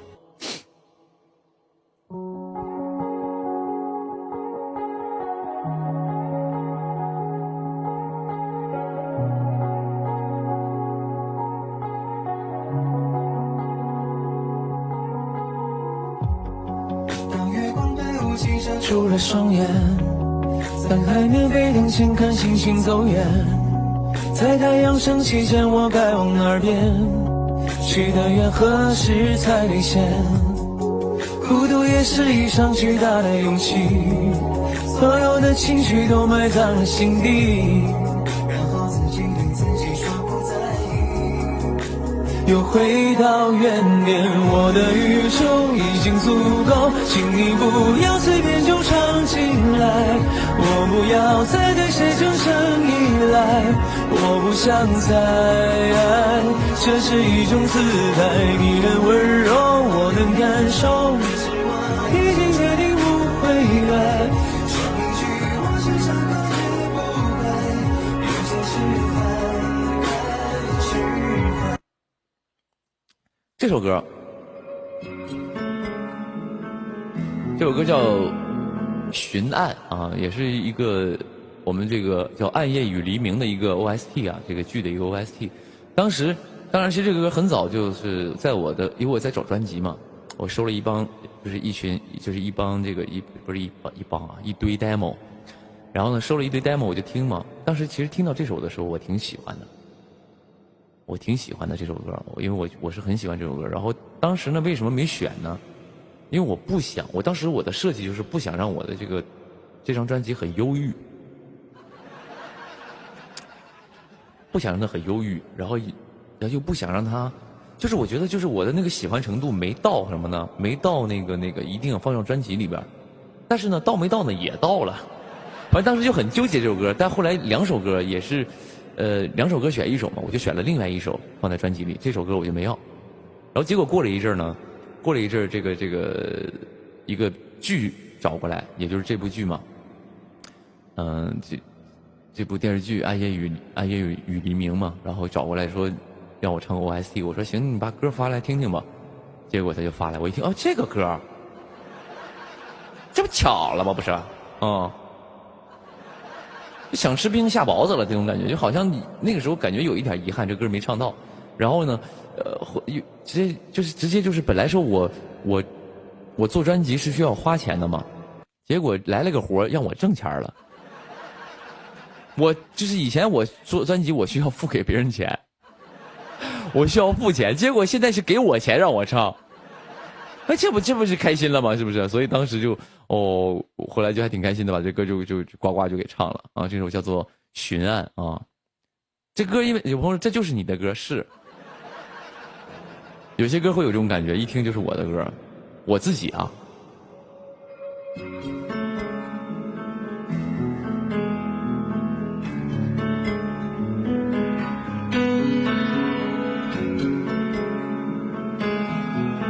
给你们看看我新电脑的功能。铺一页纯白的纸张，沉默些过往，黯然又陌生的地方，心底仍善良，关上纱，留神窗。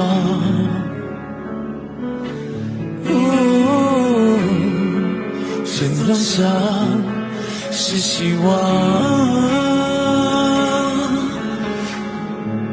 憧憬的夜雾的叠嶂，恍惚的希望，踏入了奔流的汪洋，像滔天巨浪，燃烧如我一样。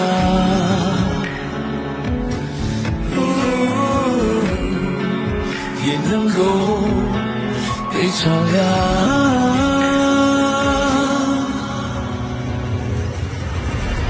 枯萎天的长夜的光，膨胀了的沉醉的往微光夜幕里肆意生长，越阻挡越倔强，梦里梦外的长廊。夕阳燃起幻想，也有驱散梦的迷信的往擦亮走向和寻找，听熟悉，听回响，抬头岸就在前方。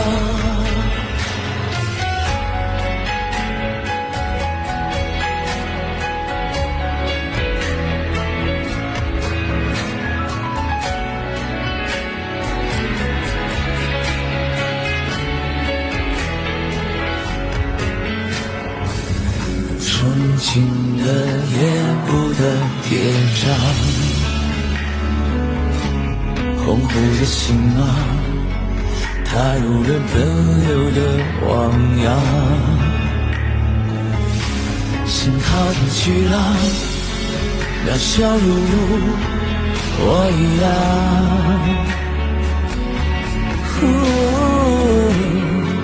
也能够被照亮。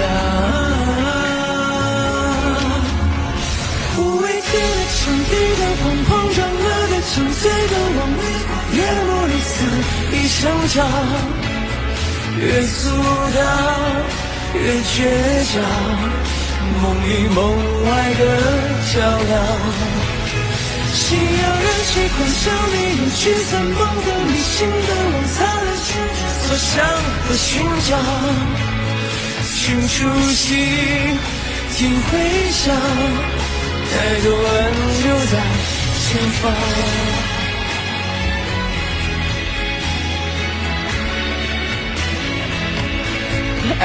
挨个试一试。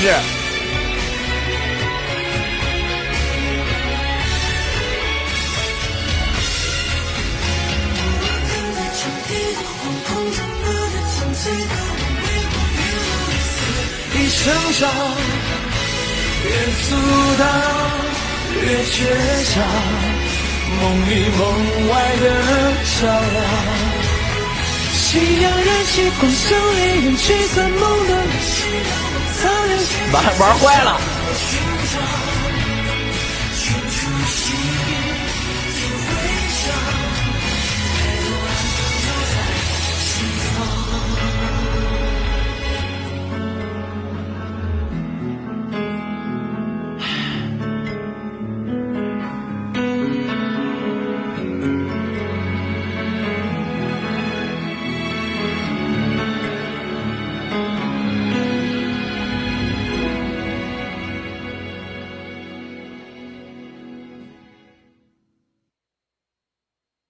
玩坏了。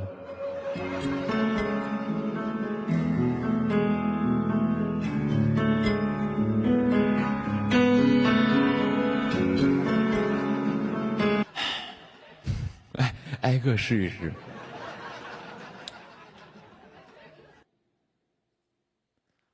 就是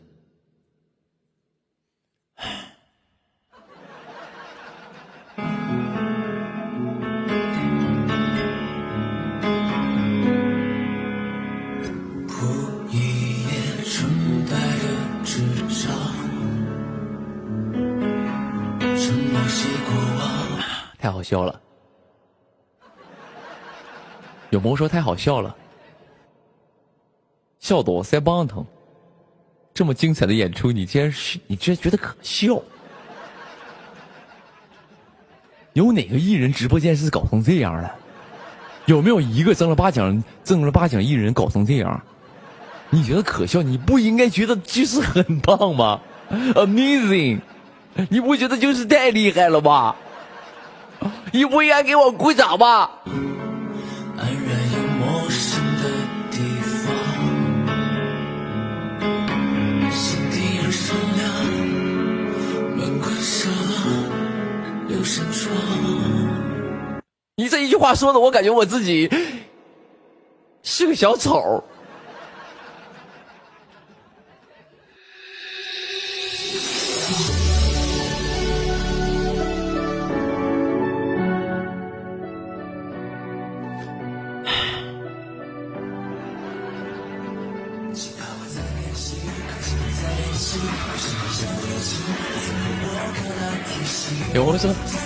有朋友说你不是小丑，你是小帅。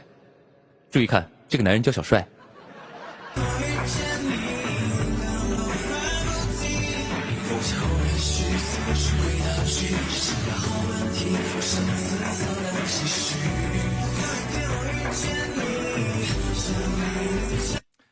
小朋友说：“宁哥，女人你是在玩火，那句词儿是你自己加的吗？”啊，这是看了那个什么《书剑一梦》那个宣传片了是吧？说那个女人你是在玩火，那句词儿是不是你加的？俺可不敢说啊，俺不敢说，又要说我加戏，受不了啊！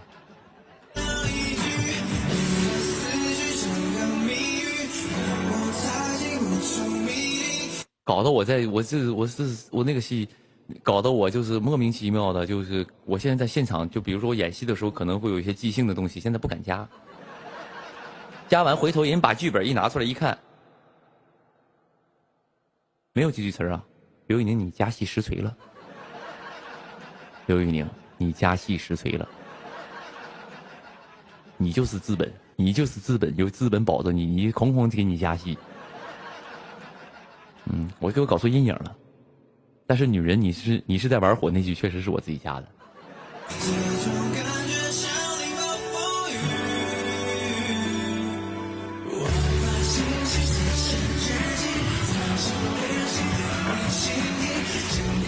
但是呢，你们好像觉得很离谱，但是等你们看剧的那一刻，你就觉得可以加。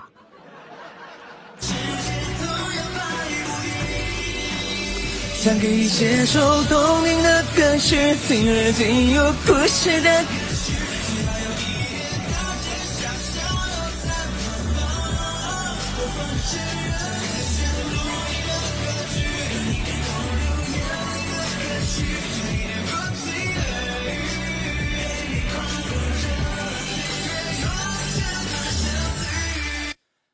开玩笑，也不是加戏。其实演员在我不知道啥时候就是出现这么一个风气，叫照着剧本去玩的。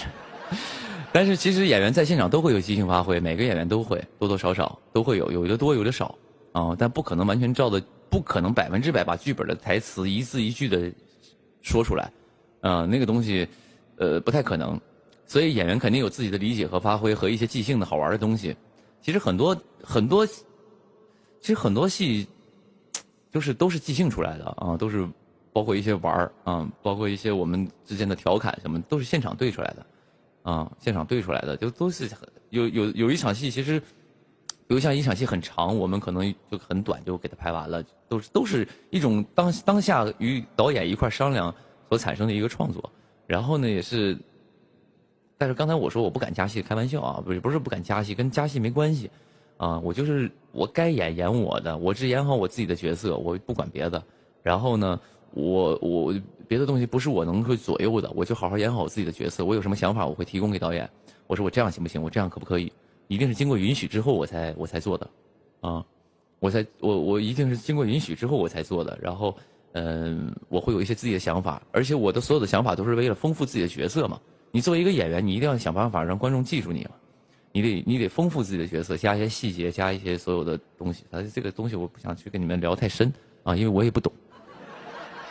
但是我摸出来，就是这么多年也是有一点拍的比较多了嘛，所以也是，你说也在学习，也在上课，也在练，所以也是有一些自己的想法，所以这个东西就不聊了。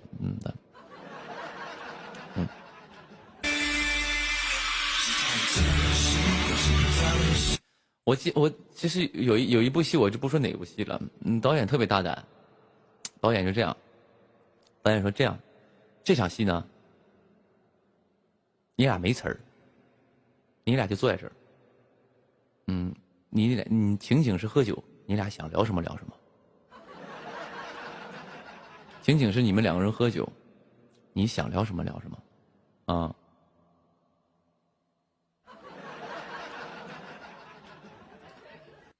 直接当时其实也懵，我跟你讲，这种我跟你讲，我上一次经历这种事儿是在说英雄谁是英雄，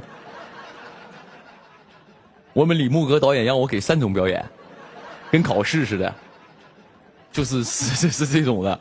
我这一次我就久经这个什么就是怎么说呢，也不是久经沙场啊，就是经历了这么多部戏之后，又遇到一部导演直接跟你说，这场戏就是你俩喝酒，你俩想说什么说什么。我们就拍就完事儿了啊！你俩词儿没有词儿，就你俩自己对。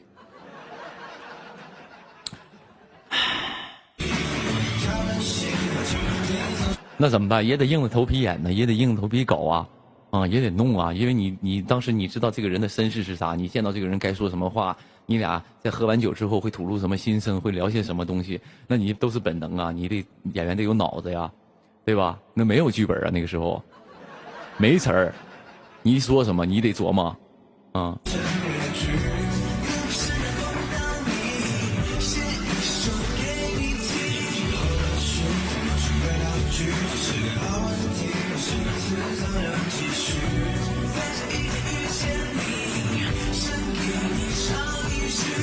你的思绪像个谜底。其实这种东西对于我们演员来说都挺有意思的，而且我最喜欢的就是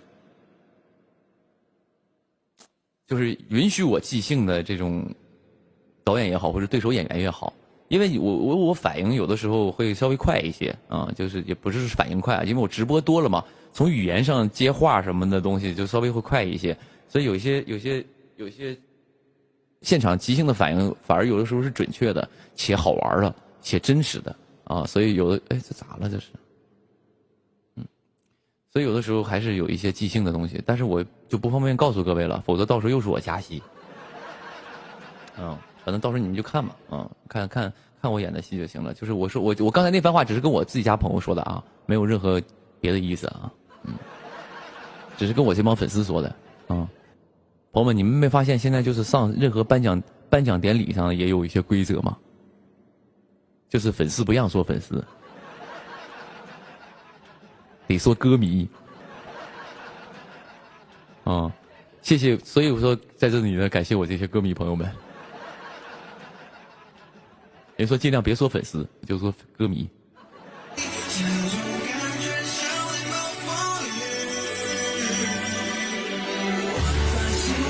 有朋友说现在歌迷，你哥哥我是影迷，你是影迷。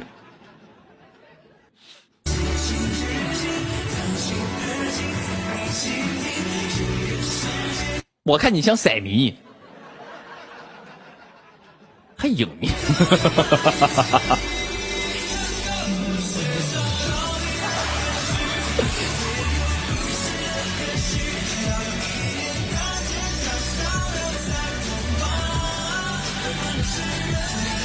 多你的歌曲。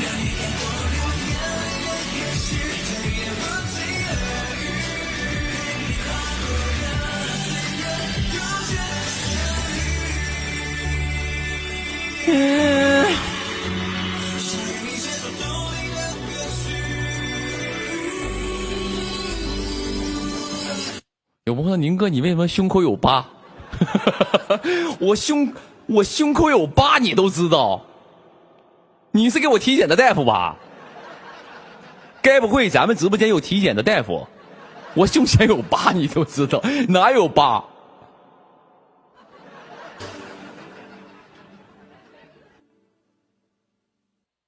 有朋友说剖过腹产，你给我闭嘴！这玩意儿你能随便开玩笑吗？剖腹产剖胸啊？剖腹，你什么？你有病！你有病！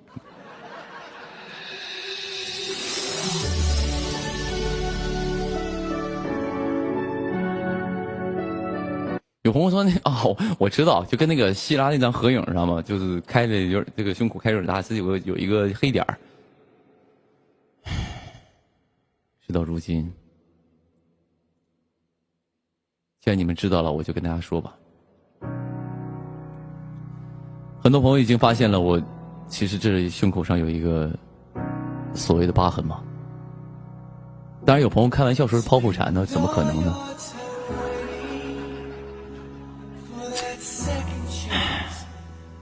其实呢，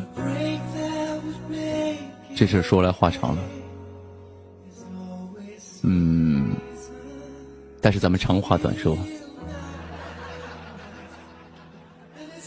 就是什么呢？其实就是有朋友说是胎记，其实跟胎记也没什么关系。我真的现在我不想回忆这段经历，我真的太痛苦了。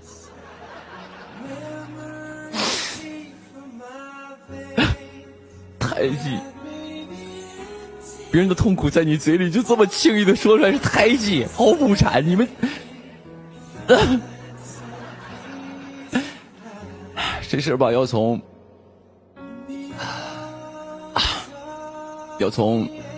大概1个月前说起。那天我起来，我不知道为什么就特别想吃火锅，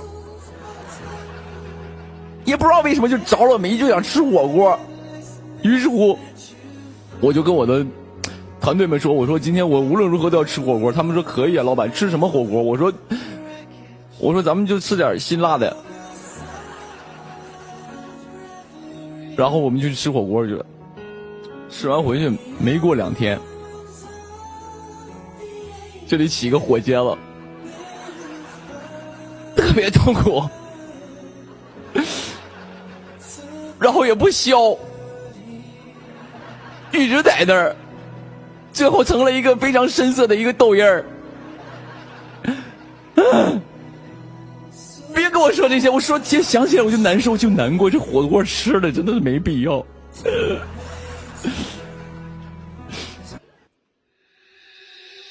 啊，就是这是起个火疖子，那个痘印儿还没消掉呢，啊！最吓死我的就是那个造谣是这么来的，胸口有一个就是这个痘印儿，然后说是剖腹产了。你们这是啊，绝了！你说我隆胸了那都行。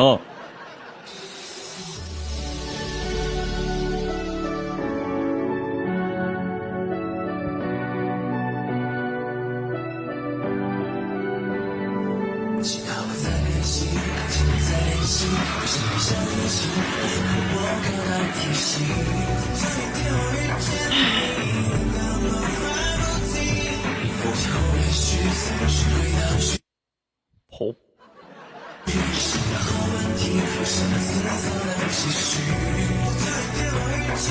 就是胸口长个火疖子，就这么点事儿。你的字句像个谜语。有朋友我没看见，我看一下子，去你的。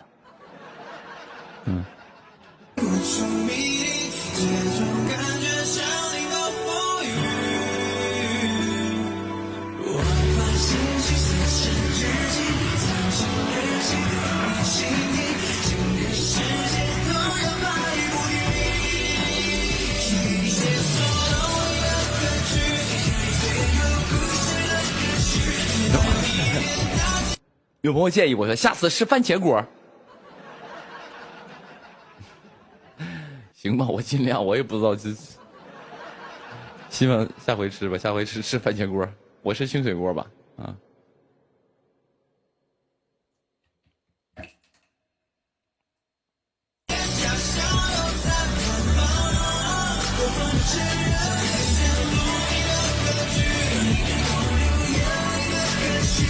有朋友说，那为啥火疖长在胸口？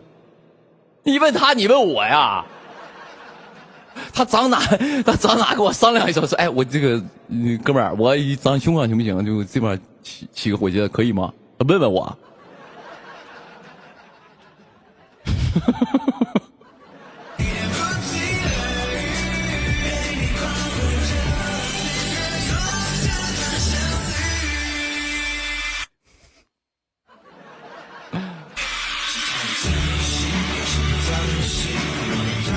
有我说，那火疖子不是长这个长那个地方吗？长屁股上吗？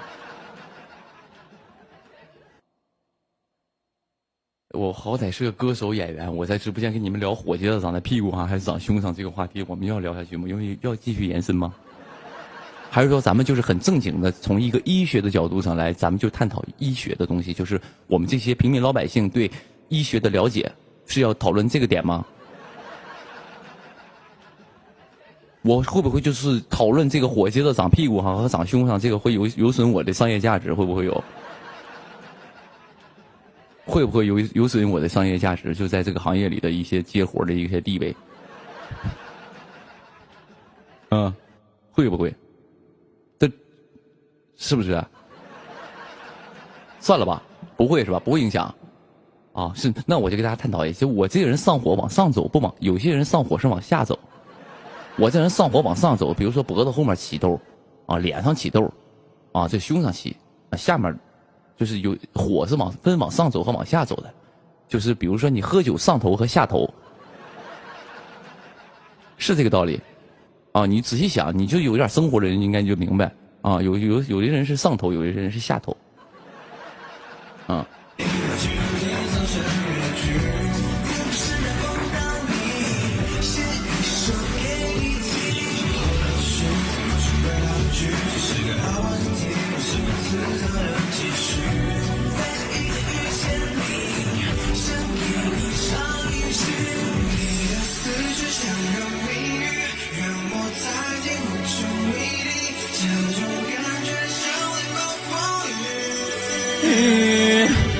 我把情绪写成日记。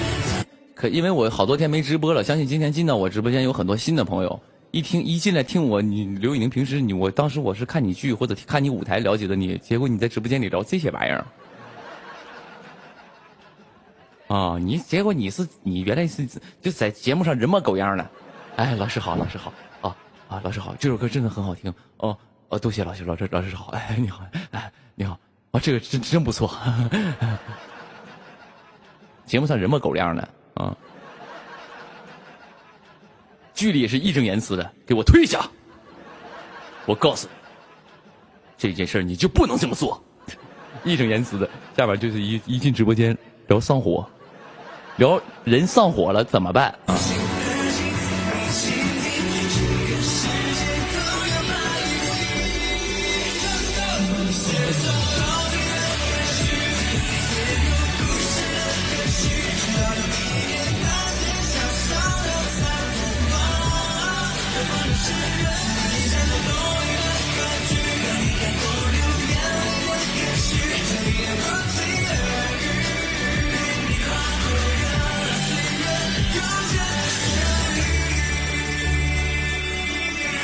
有朋友，宁哥，那你能收获一批火蝎子粉？你有病！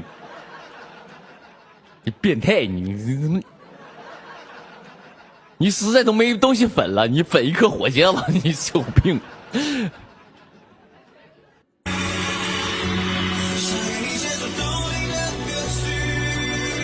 你说你喜欢，因为我平时有的时候我以前有一个时期，我看一个什么视频特别上头，看那个采耳。就是抠耳朵啊，就是那种用那个可视那种镜头进去给那些人抠耳朵，那个东西看了好解压。有个时期看的，开始看觉得哇太恶心了，我都恶心死我了。然后结果后来一看，越看越上头，很解压啊，就一个抠耳朵的。然后呢，你有些人喜欢看这种东西，你估计就喜欢看火蝎子，也是有这种感觉。还有朋友喜欢看什么呢？就是我看榜上一直有卖那个叫做什么，叫做那个小夹子，反正夹那个闭口的，然后那个就一个夹子一个夹子往外夹那个黑头，那个也很解压，我挺爱看那个。我估计你跟我也是同道中人，但是你纯喜欢火疖子，这也是受不了。有朋友还喜欢修驴蹄的，对，我修驴蹄我也看，我看洗地毯什么的。有那种地毯特别脏地毯，从头咔开始刷，然后倒洗洁精给它从一张特别脏的地毯洗干净，这种我也看。还有什么？我有一段时间特别痴迷那种，就是老物件翻新，就比如说一个老的那种什么那个打火机啊，然后重新给它翻新，给它重新打磨喷漆，什么各种以前的那种金属玩具什么那种，我就看那些东西啊，很解压，也助眠那种东西。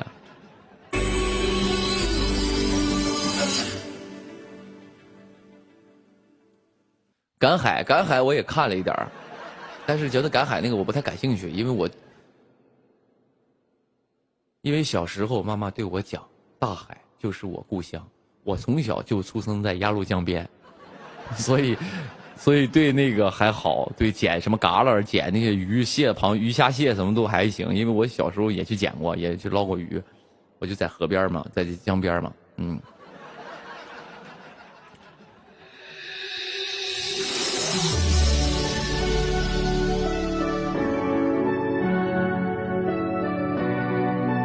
看修脚吗？那不看，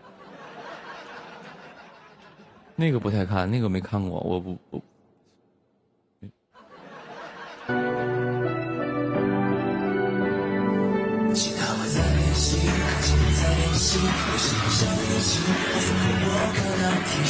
看人修脚那玩意儿确实有点，我不太行。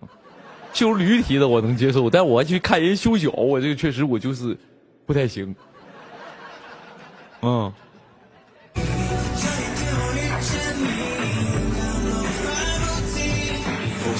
吃播看吗？我看不了，我看不下去。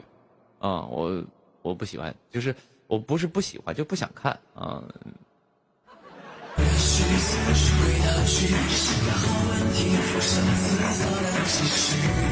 露营扎帐篷那个我也看啊，那种的有一些是韩国的那种的，就是有那种韩国拍的那种露营扎帐篷，但其实那些视频看久了你就知道，它其实都是广告。他就是卖那些露营器具的，他在里边都有植入各种广告啥的，啊，对，都在那个，所以我其实很想当一个就是视频博主。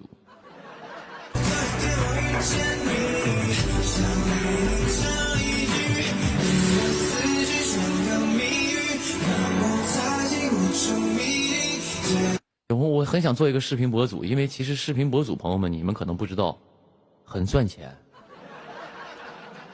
视频博主很赚钱，啊，也不是说很赚钱吧，干得好的赚钱，各行各业都是这样的。你各行各业干到顶尖了，你就赚钱，啊。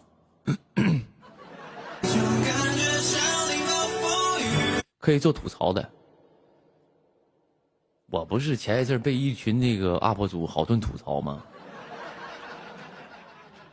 我看凡是吐槽我颜值的，播放量少的都40万，多的甚至达到了200万。我最出圈的视频也没达到200万。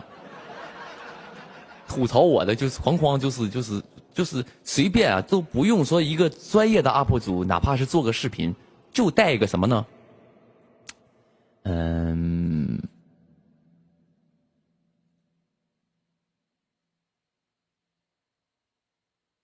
不是这个这个都不是，这个还不行。等一下啊，不着急。啊，就这种的。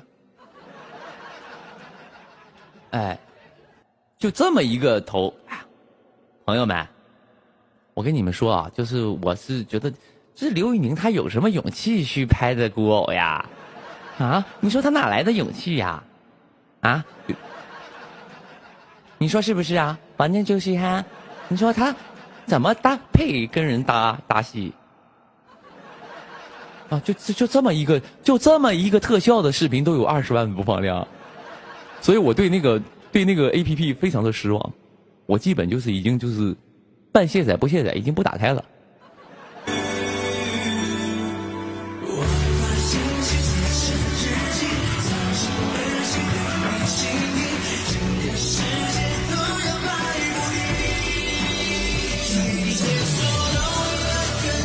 而且特别有意思的一件事是啥呢？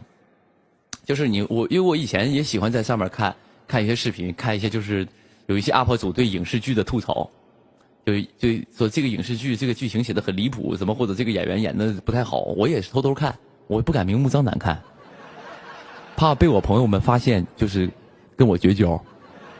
我有的时候看到吐槽我朋友的时候，我也在就是很认真的看，但是我当然不会说就是怎么说呢？不会说就是，去取笑我的朋友，那绝对不会的，因为我了解我的朋友们，啊，就是有的时候我也会看到我的朋友被吐槽，但谁想到去年，我看到这个视频里的主角变成了我智智，变成了我几给，那种感觉很神奇，朋友们。我以前有几个很喜欢的 UP 主，也不算喜欢吧，就是一直看他们的那个视频，就有的时候他们定期他们会发一堆东西嘛，我会定期去看。那个周期，不断的看到我自己，我当时一气之下全拉黑了，一气之下，我还给他们投过币呢，还给我。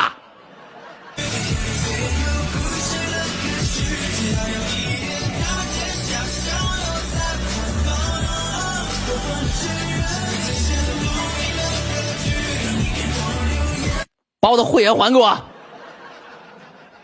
我到这个 APP 上我是获得快乐的，我是你们的大会员，我可是大会员，我哐哐投币的。开玩笑啊，开玩笑，千万别当真。但是是啥呢？前一阵我知道个事儿，因为其实像这种 UP 主他靠啥赚钱呢？其实很多就是广告嘛。第一是广告嘛，第二是啥呢？第二其实也是收了一些不好的钱嘛，去做一些不好的事儿。为什么呢？我前一阵其实才知道的啊，因为我有一个朋友一部戏在播，我有一个朋友的一部戏在播，然后他那部戏呢就被黑的可惨了，啊，就黑的可惨了，就是各种吐槽各种骂啊，然后呢，这个当时那个公司呢就说要不去找点 UP 主，说当时说要不你们就是出点这种帮我们正面营销，就是联系一些大的那种 UP 主嘛，说我们花点钱，要不咱们就正面营销。那些 UP 主还挺有职业道德的，说我们只能收一份钱。我们前面那份钱收了，我就是出了一个不好的，我不可能回头再自己出一个好的来打自己的脸，我们还是有职业道德的。就是所以导致那部剧后面呢，导致什么呢？导致就是没有 UP 主给他出好的那种称赞的东西了，很有职业道德。所以我有一天我觉得也是，挺想干那行的，起码他是有职业道德，他是有一个规则的，挺好的。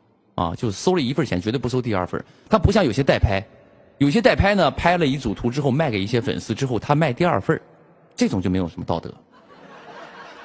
啊，他不讲武德，年轻人不讲武德。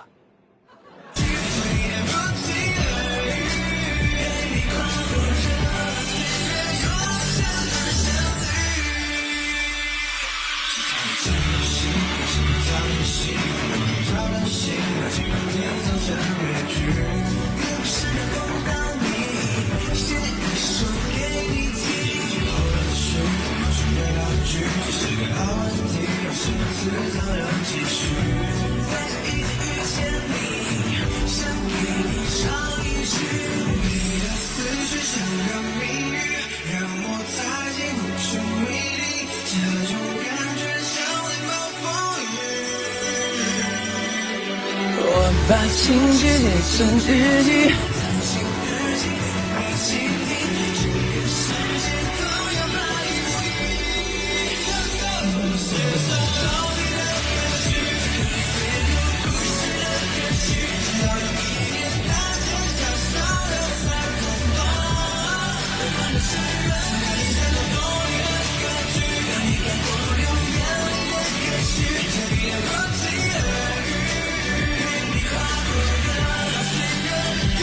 有朋友说：“宁哥，问一下专辑进度怎么样了？进度还是那个进度，快了，就俩。你问我专辑就俩字儿，快了，啊，很快。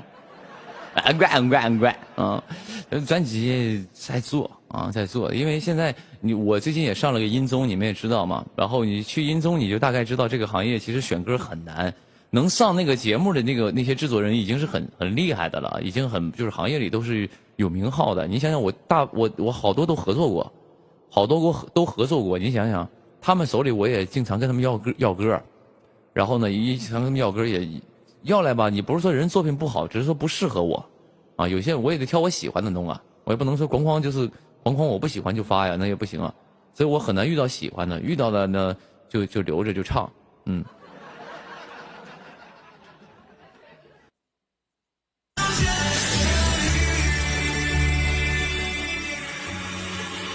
录啥音啊？这阵录音是有专辑的歌，也有跟人合作的歌，然后还有 OST， 然后就都是主要是搞这些东西。还差很多歌吗？还差2首吧？应该差1首，差2首应该是啊，差2首，就差2首。然后我应该录完1首，还差2首。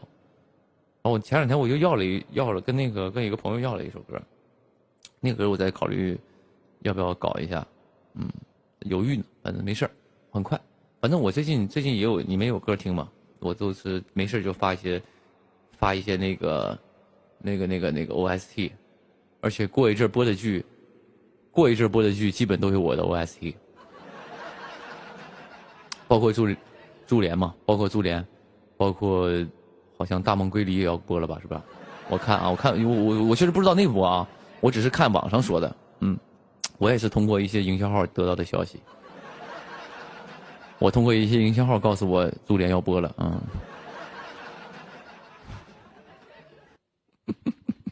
然后还有其他的一些戏都要播了，那几个戏反正都有我的OST 啊。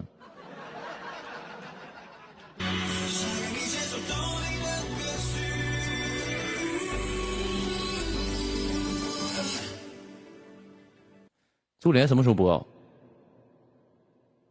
我不知道，那天我看那个营销号说的多少号播，我不知道，你去查一下吧。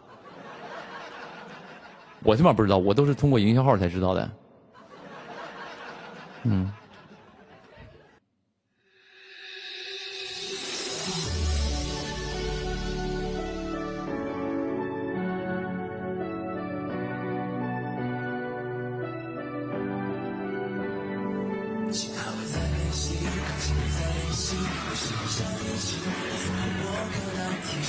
头发咋剪了？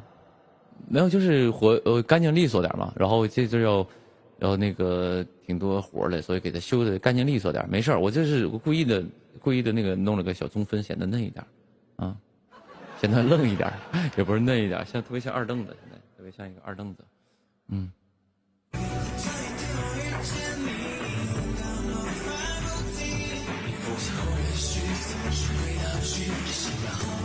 准备播到几点？我不会播很晚，今天我就是因为播的比较早，所以那个啥，我不会播很晚，差不多我就下了啊，因为就太久没跟你们播一会儿了。再一个，今天也试试新设备，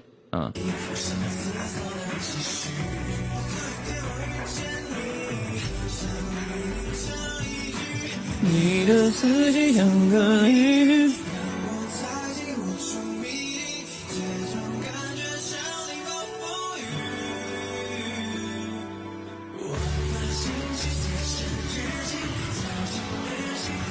对，就设备没白买，也当然今天好像有点不太行。要不我过两天我看调调，要不就那啥吧，要不还是横屏吧，啊，就是横屏会好一些。但横屏这个整个直播间又得重新布置，就比较麻烦，所以或者是我回头我再买个相机去吧，也就是应该是我不会调，我回头买个相机去吧。但我都照网上教程调的。我上网搜的关键词是打造颜值男主播直播间的灯光与设备。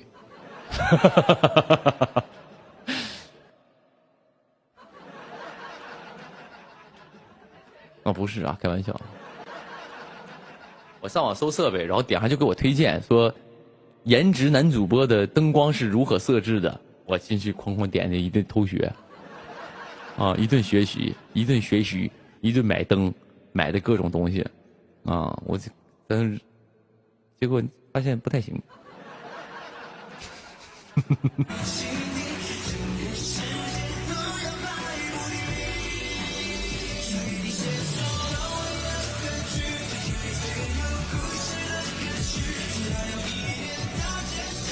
学习成果不太理想，设备不太会调。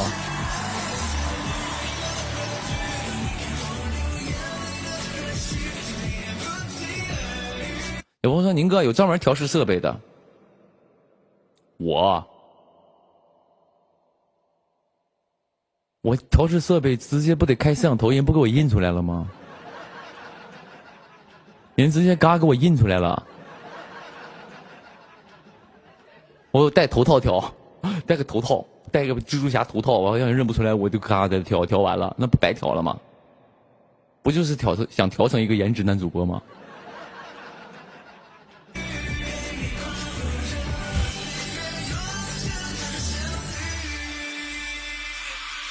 我说你开个特效，开特效让他调啥呢？比如像你上一个，我可能这个形容你不太能 get 啊。你上舞台调麦克风，你上舞台唱歌，说因为都会带音响师嘛，去给你调麦克风的高中低频什么的，测试你的麦克风和你耳朵听的东西。但是你在那学鸭子叫，嘎嘎嘎嘎，他给你调啥？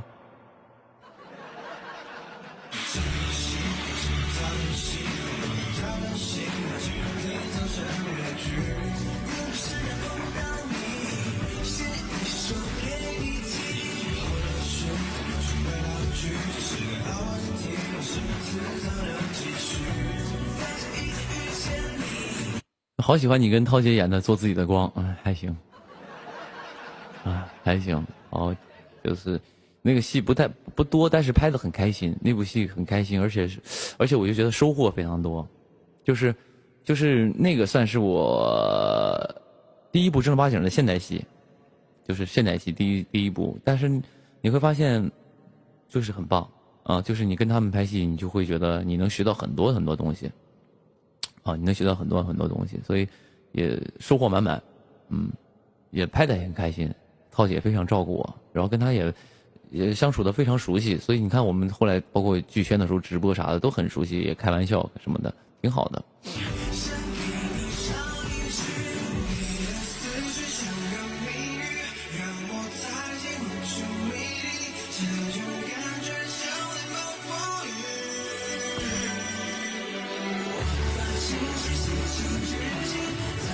所以你会接现代戏吗？会，当然会啊。就是但我最近想回来做歌手。我是这样的，我给我自己的预期是，我在播2部戏，我才开始接。我是不知道，这是我心里给自己的一个预期啊，就是我拍的戏再播2部，我就开始接。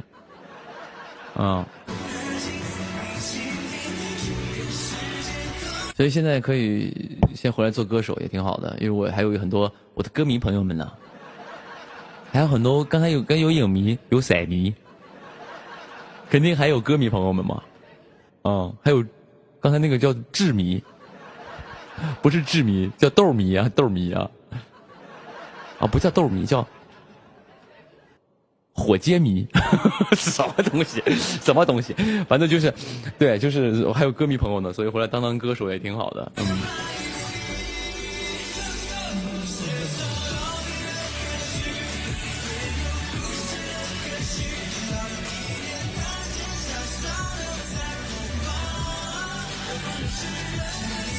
然后下部戏现在没接呢，现在啥戏也没接，的本儿倒是有，但没看呢还，所以就是那个，我就先这样啊，这2天没事的时候把后面的本儿看一看，如果有合适的，我再考虑要不要回去做演员，先做歌手嘛，先回来把歌手这个行业先做一做，再把直播这个行业做一做，咱就来一个就是又能没事唱点歌，又能演点戏，然后还能直点播，就挺好，满满当当。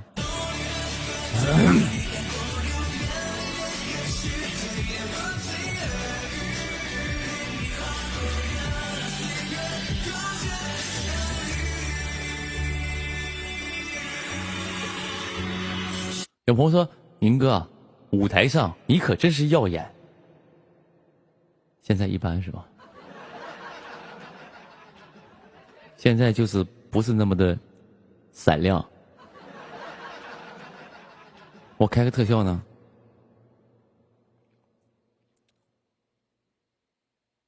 这样会不会觉得有一些闪亮的感觉？有没有？就这种的。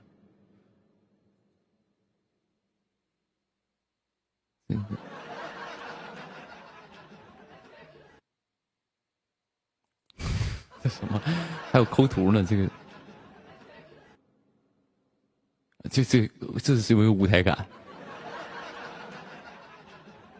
这个灯光特别适合唱一首歌，就那个动次动次动次，告诉我你到底爱着谁？咚咚咚咚咚咚咚咚咚次大次咚，特别适合那个。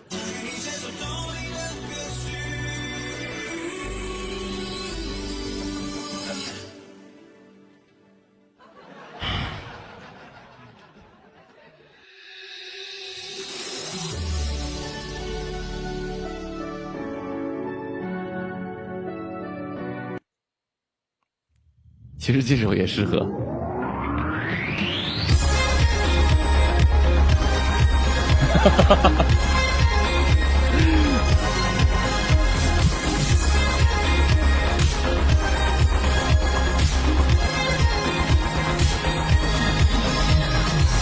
为世界下冰，我的音乐站立，我轻尝一口慢慢品。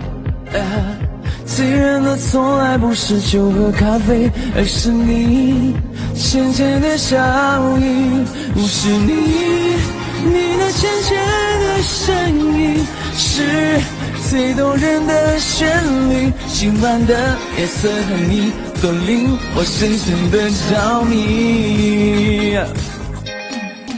我们要 fall in love, fall in love at this moment， 我所有的快乐都专属于你。亲爱的，要怎么形容你有多美丽？所有的词语都配不上你。我们要 fall in love, fall in love at this moment。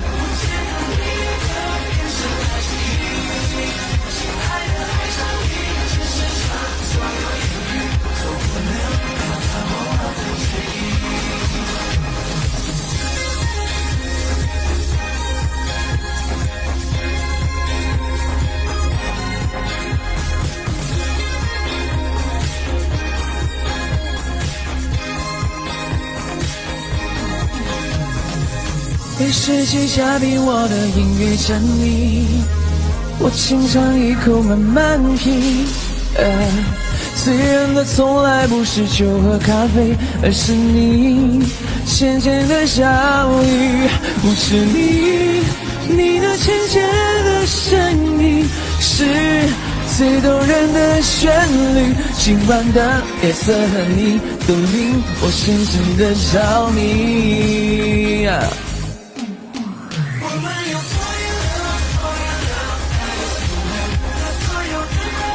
都专属于你，要怎么形容你有多美丽？所有的词语都配不上你。我们要 fall in love, fall in love at this moment， 眼神来之意，这世上所有言语都不能表达我万分之一。我的心早已经嫁给了你。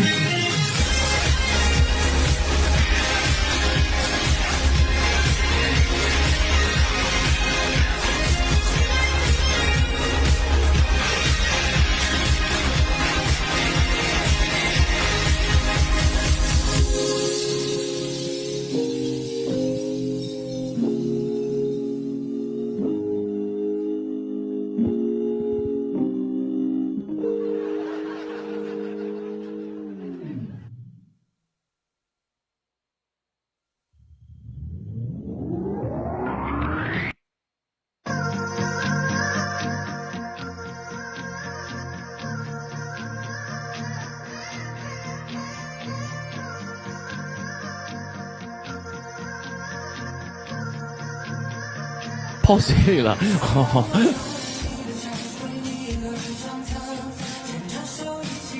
哦，泡水里了还行。等我一下，朋友们，我去上个厕所去啊！你们等我一下，我放个 VCR 吧，放个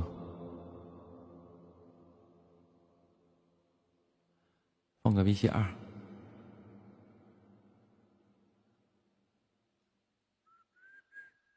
先给你写上，我最近还有什么歌舞台？隔壁不吵架，已经吵完了。哦，我水喝的有点多，我上个厕所。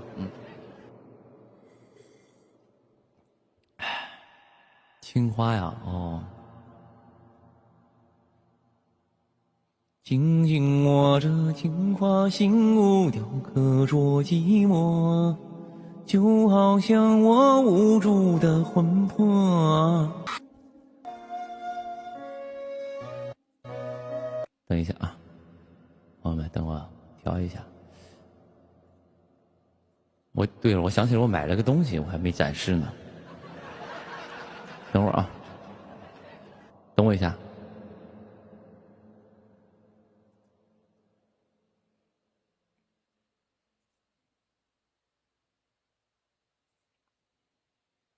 等一下啊。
夹耳朵。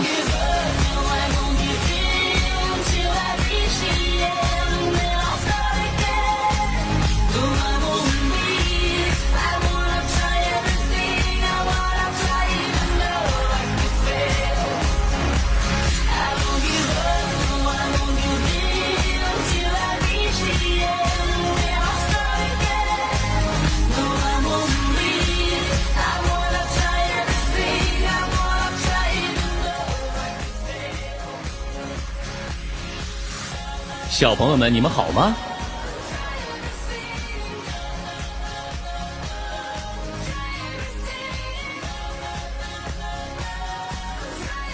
哦，我的天哪！你是在干什么？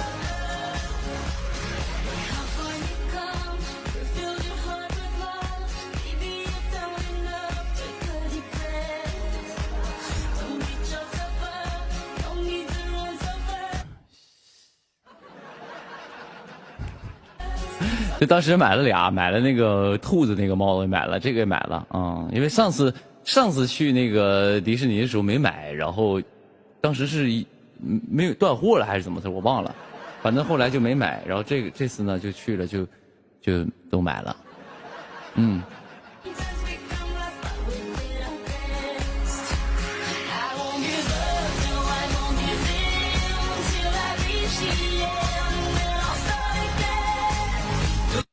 有朋友说想要带助听器，是我声音太小了。哦不，这怎么可能？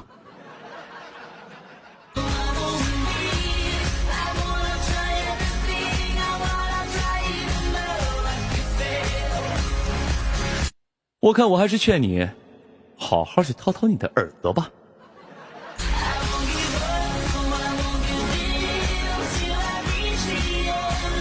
现在呢？现在觉得怎么样？我把麦克风拿近了，会不会好了一点呢？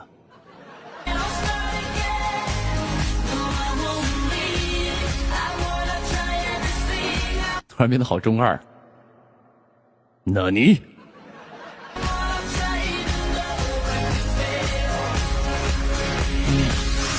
所以这去也玩的挺开心的，就是溜达溜达，然后每次就去，放松，看看看看风景啊，然后吃点好吃的，就觉得很开心，也算一种放松吧。然后，遇到很多咱家这帮朋友啊，遇到很多咱家的朋友挺好的，因为那天正好我是在上海录节目嘛，然后很多朋友也跟我去上海录节目了，然后没有去那个也没走，后来就也跟我一块逛的乐园，也挺开心的啊。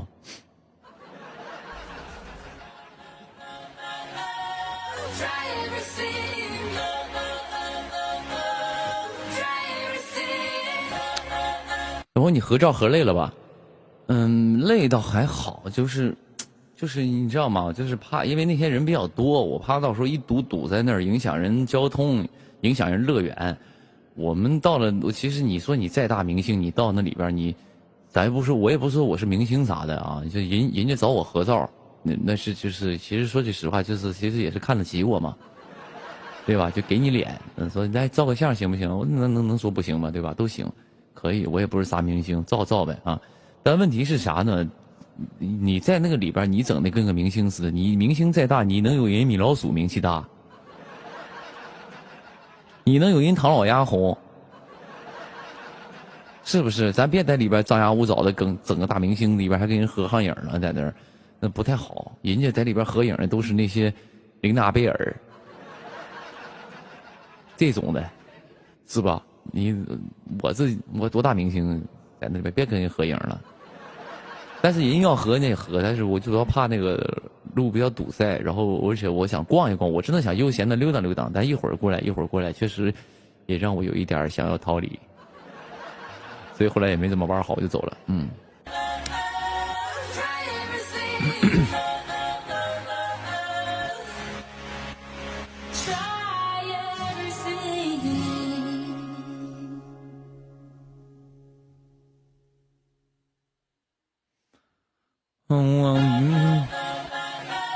没玩好嘛，其实也不是玩不玩好，就是，跟玩不玩好没啥关系，就是因为那里没啥，就是你说项目玩啥，其实没有什么，都玩过了，就是在里面溜达溜达，感受一下里边的那个氛围，然后大家都很开心的氛围，然后在里边乐呵，待一会儿就觉得很放松而已，其实也没有说玩啥，你知道吗？去里边吃，哪怕在里边吃个冰棍儿，吃个雪糕不能叫冰棍儿，吃个那个冰棒。吃点里边零食就觉得挺开心的了啊！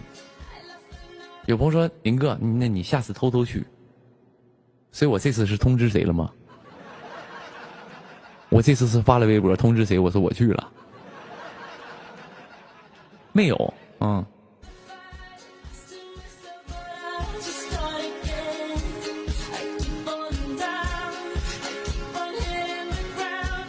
有朋友说武汉的票是实名制吗？我想买，有人出吗？都实名制的都是啊。但我当时设想就是武汉的演唱会我会，可能是开2场啊，因为一场是还债。曾经也能这句话可以这么说，年轻时候欠下的债。2019年的事儿了。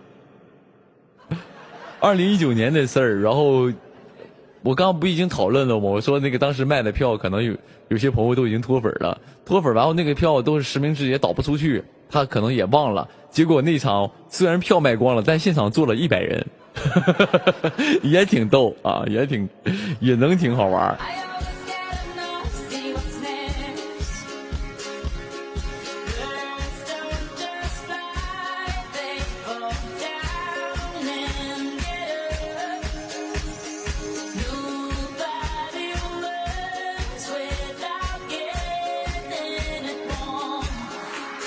I won't give up, no, I won't give in till I reach the end.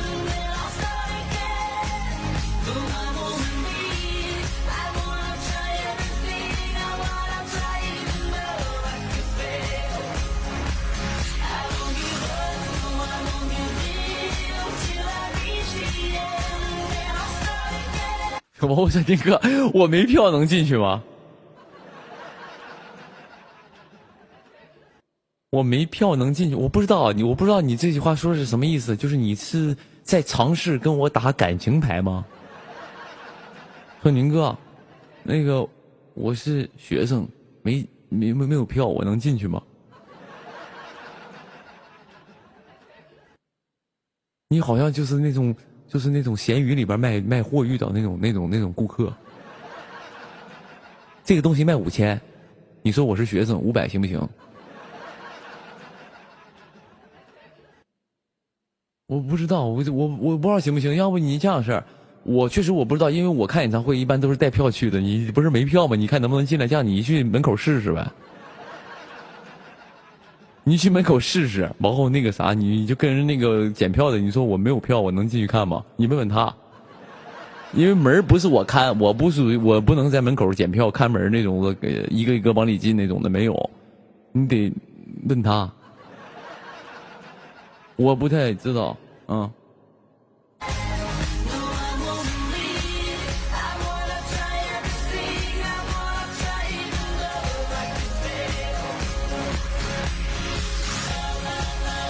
有朋友说我去看大门能让你进吗？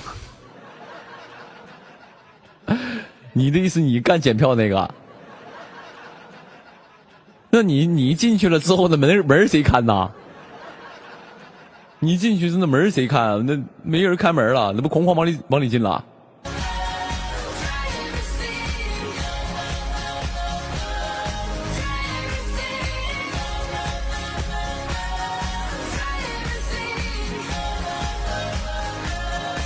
有朋友说没事我还有一点毛，你可劲薅吧，啥意思？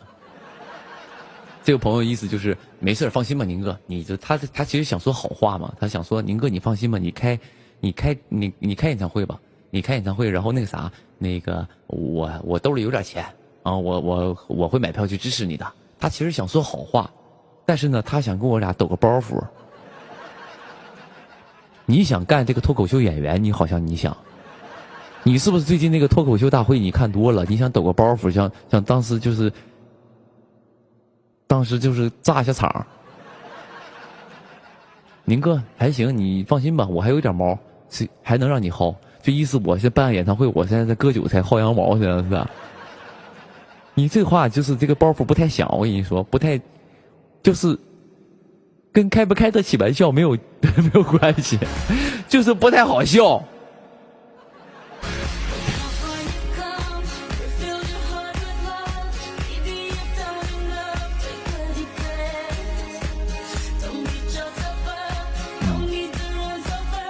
我的粉丝应该都知道我还行啊，我不太那个啥，不太说，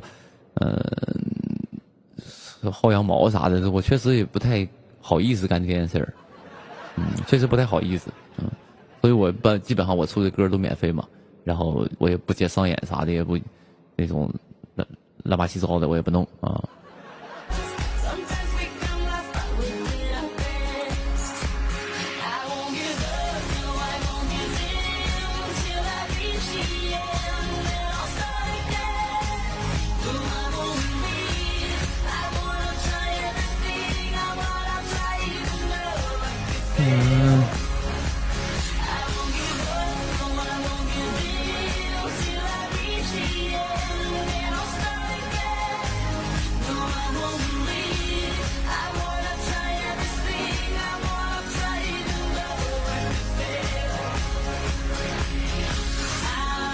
有朋友说宁哥，那到时候这样式，我买不起票，或者说我买不到票，你这样你大点声唱，我搁门外听。如果他允许的话，我是可以这样做的啊，只要是当时他不扰民的话，我是可以搁外边给你接俩音箱的。外边给你接俩音箱，你搁外边站听也是 OK 的啊，可以的，只要他允许的话啊。但我觉得也不太能行吧，不太能愿意吧。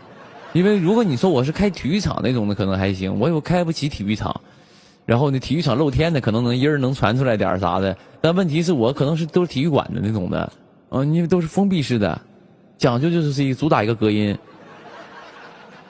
那可能不太行啊。我说宁哥，我大学生，我愿意去当志愿者，我不是主办方，你跟我说那没有用啊。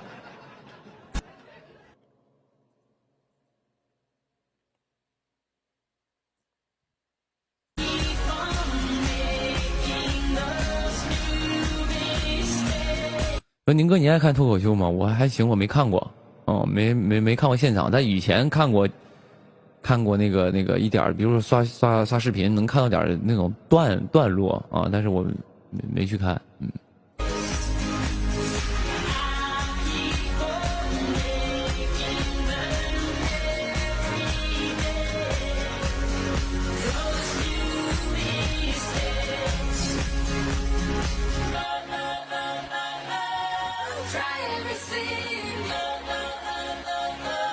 我说我去给你伴舞，咱们这块呢，就是我想跟你说一个事儿啊，我确实不是什么的，不是说瞧不起你，我只在这眼睛跟你认真说，明哥不是瞧不起你，或者是觉得你不配给我伴舞，没有，是因为我这场演出真的是往外卖票的。咱是确实是你做的所有的一切，舞台灯光，包括音响、那个音乐的那个质量，都是要你是真真切切人是花钱来看你直播的，不是开玩笑，不是说咱在广场上，朋友，不是说我在广场上支个音箱，你在后面哐哐跳起来了，舞蹈起来了，这直接呱呱的，那不是那么回事儿。他那个哪怕你可以去伴舞，但是你应该是个专业的那种舞者才行啊，或者你这样式，你要不你就来我演唱会，你在底下座位上，你跳那种手势舞，你就那种手势舞，咔咔咔咔咔咔咔那种的，但尽量别站起来，站起来保安容易给你激怒啊，容易给你赶出去。你你可以坐在台下给我伴舞，好不好？在那样的那种手势舞那种也可以，赞扬舞蹈的。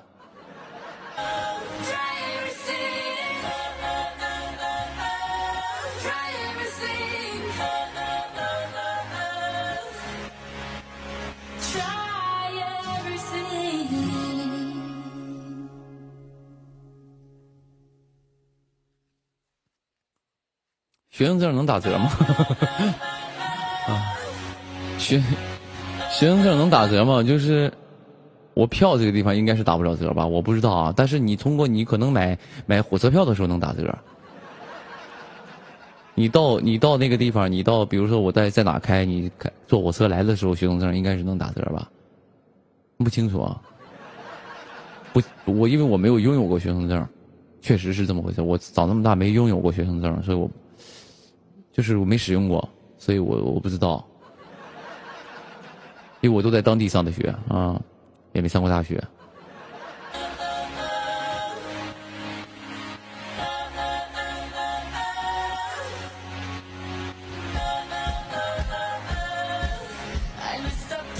有朋友四面台。这次去那个张碧晨的演唱会，好像唱了个四面台。我觉得好处是什么呢？好处是一圈都能看到，而且座位就是前排的座位会多一些，啊，前排贵的票会多卖一批啊。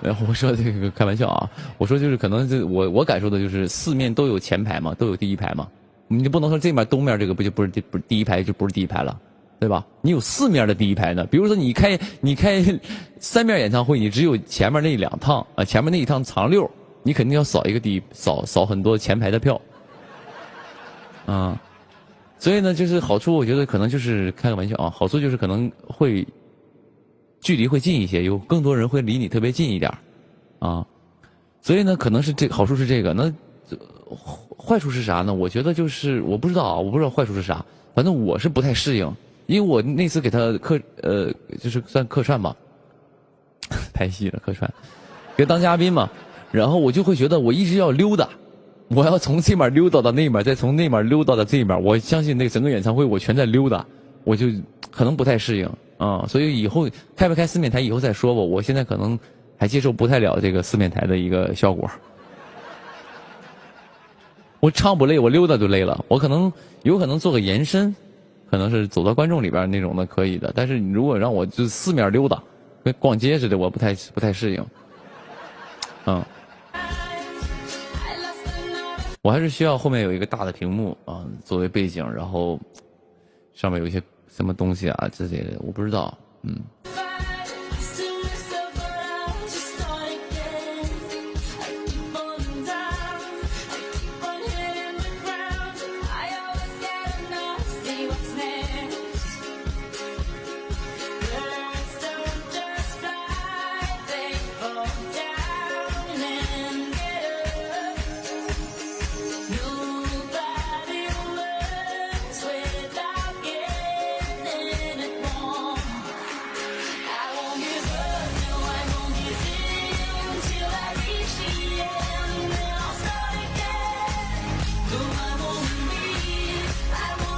我撕背心嘛，背心是60岁演唱会撕，现在不撕，现在攒钱买背心呢。不是说一场演唱会撕好几件嘛，啊，哐撕，嗯。看戴米他刚吃完饭啊，刚刚待会儿，一会儿给你们看。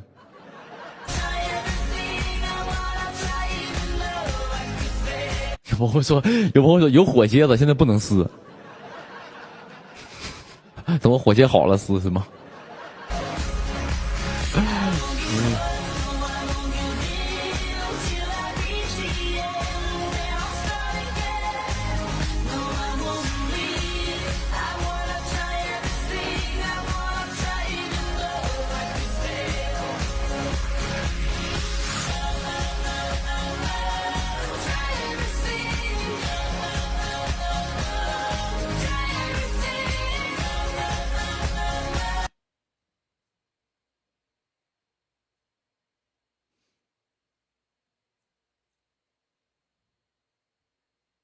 哇，这歌怎么？这歌需要这么多网吗？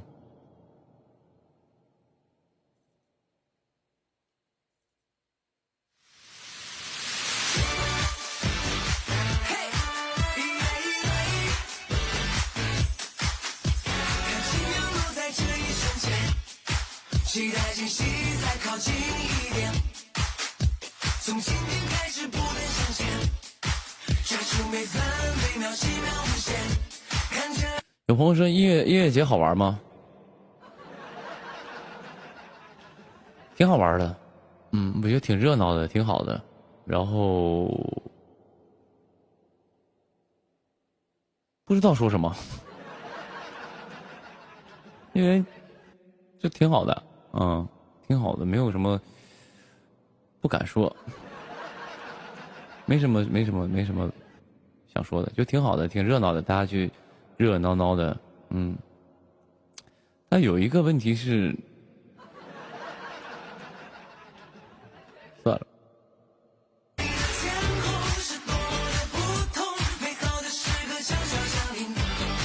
欢乐一无法听见。有朋友宁哥会经常上音综吗？我跟你说，其实啊，这综艺很难的。综艺啊，最难的是啥呢？就是招商，尤其音综招商是最难的。因为我这两年也是总有些音综过来找我嘛，音乐综艺，音综招商是最难的，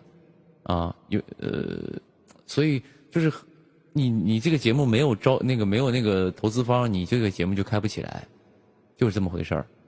所以呢。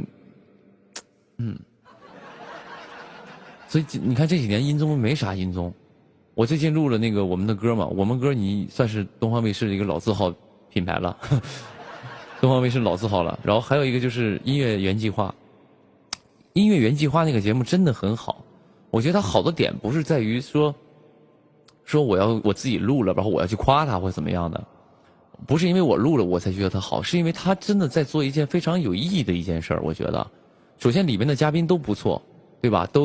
咱就很客观的，咱就从一个观众的角度上来说，里边嘉宾除了我以外啊，里边嘉宾都挺不错的，就是在这个行业里啊，要作品有作品，要唱能唱的，都是不错的选手，都是不错的嘉宾。然后里面请的那些制作人呢、词作者呢，也都是这个行业里比较好的。但为什么很多节目，现在你会发现很多节目，咱不是说跟那个没有，不是说去贬低别人或者是对比，我只是想说，这个行业现在就是这样的。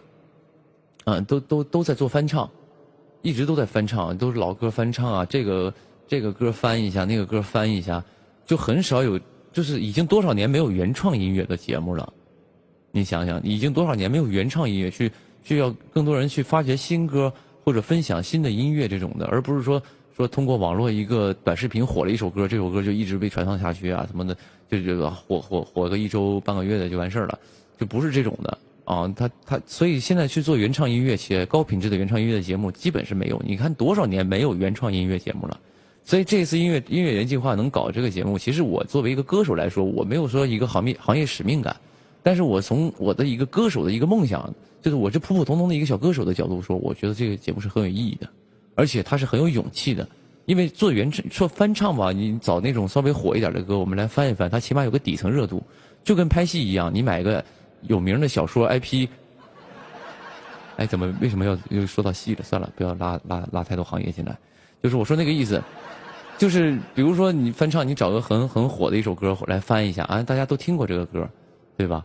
但是做原创音乐都是新歌，大家都第一次听，好听就好听，不好听下次不会再听了。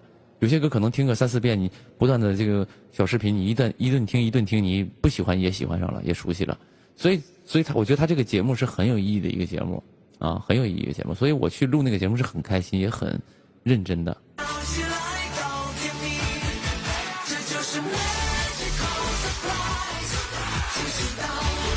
那天我跟他们聊天，我说这个节目，我觉得就是这个节目做的很有意义，就是我觉得很少有，就是因为我导演组啥都认识嘛。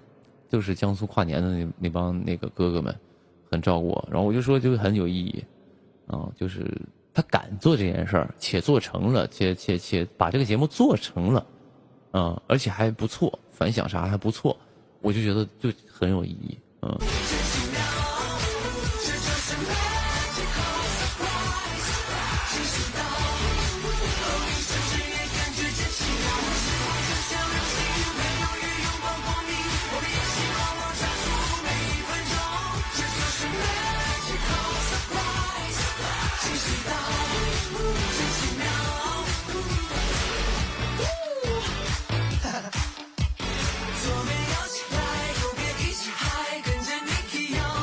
多么奇妙！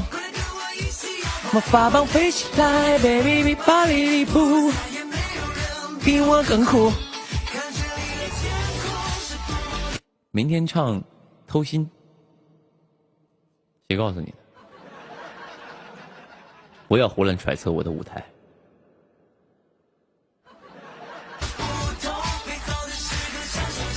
我明天是唱这首歌，叫做《奇妙的惊喜》。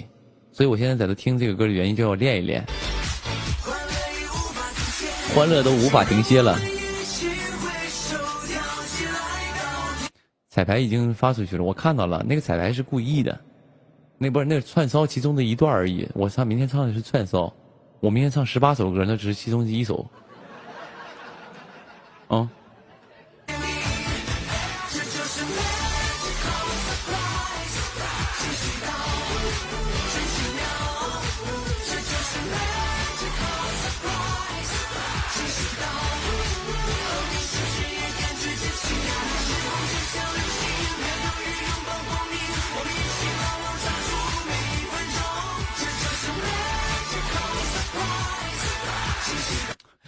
刘氏集团还有后续吗？还有人喜欢听我讲故事的，刘氏集团没有后续了。我跟你说，你只是个普通人，休想跟我们刘氏集团扯上任何关系。还得再加一巴掌。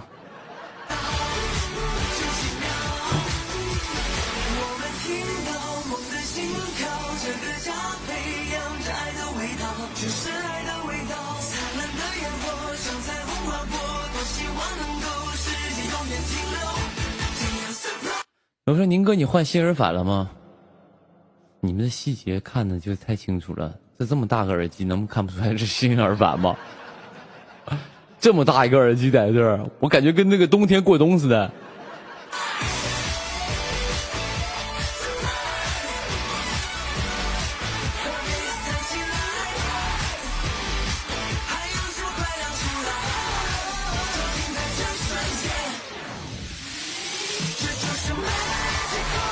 舞台上的耳返，要不说你们心细，连我换耳返都知道了。那天就是有一天，我是录那个东方卫视节目，然后也有带音像师嘛，然后那个老师就说你现在用啥耳机啊？我就说之前那个QDC 的，以前的我不说品牌了，反正我就用以前的嘛，然后用以前的，然后我用，他说现在这个又出新的了，你要不要试试？然后呢，他就把他那个给我，他就把他那个新买的那个耳机，他也是从国外订的耳机，他说明天你要不你试试？我说行。结果他就直接昨天然后那个我们的歌第二天彩排的时候，第二天他是中午那个连排，晚上演出嘛，他把耳机给我了，他说你用这个试试，我就试了，我觉得还行啊，就是也听不出多好，也听不出不好。而且我也觉得耳机用了好多年了，该换了，用了6年了。我那俩耳返用了6年了，该换了。然后我说那晚上我用这个吧，我就试了一下，然后还挺好的。然后我就叫他那个什么，要他，我说你给我买一副吧。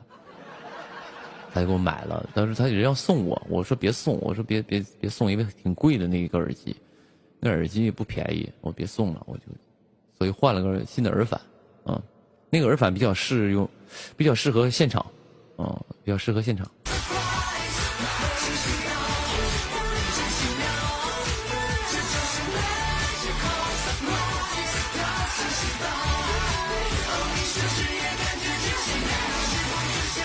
那个不是要定制吗？我就没买定制的，定制太麻烦了，因为他那个东西你要先给你一套东西，你过来采耳朵的东西，然后又要定型，再发回美国，然后再从美国那边再做，就太麻烦了。我就买了个公版的，就是标准的，就像我们平时用的苹果耳机一样，就正常大小，公用大小的，戴上也挺好，没什么区别。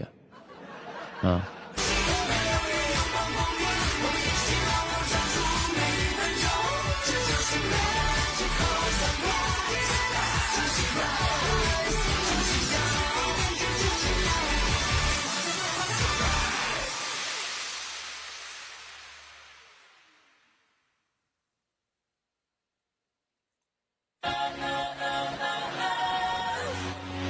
用不出区别，区别还是多多少少有一点的，有一点，反正就听着挺舒服的。我明天演出应该也是用那个新耳机，我也感受一下。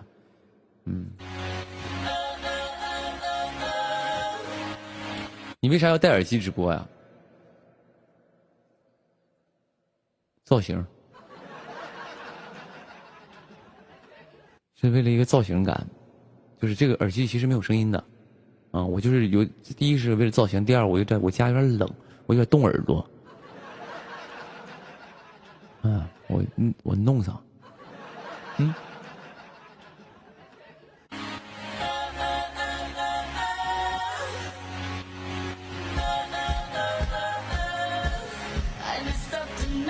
没有开玩笑啊！有朋友不太懂，我给你解释一下，因为现在，因为这个耳机里听到的能听到我自己说话和音乐所有的声音，你听到的所有声音我也同时能听到，这叫监听耳返啊，它需要听到你自己在说什么啊，和音乐的东西，因为有的时候我要唱歌嘛，我唱歌我这边没有输出的我不可能这边接俩喇叭，这喇叭声音不传这里了吗？比较麻烦嘛，所以戴个耳机比较方便。之前是戴小的耳机，戴小的那种耳机嘛，我看我播多久了啊？3个半小时了。行吧，我播3个半小时，我看看啊，3小时27分钟，我播整4个小时，我下好不好？一会儿还有别的事儿呢，播整4个小时。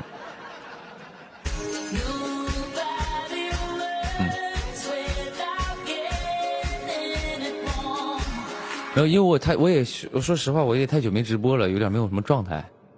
今天没有什么直播状态，所以大家这个多多理解，没事，我过两天找状态，咱们再好好的玩啊。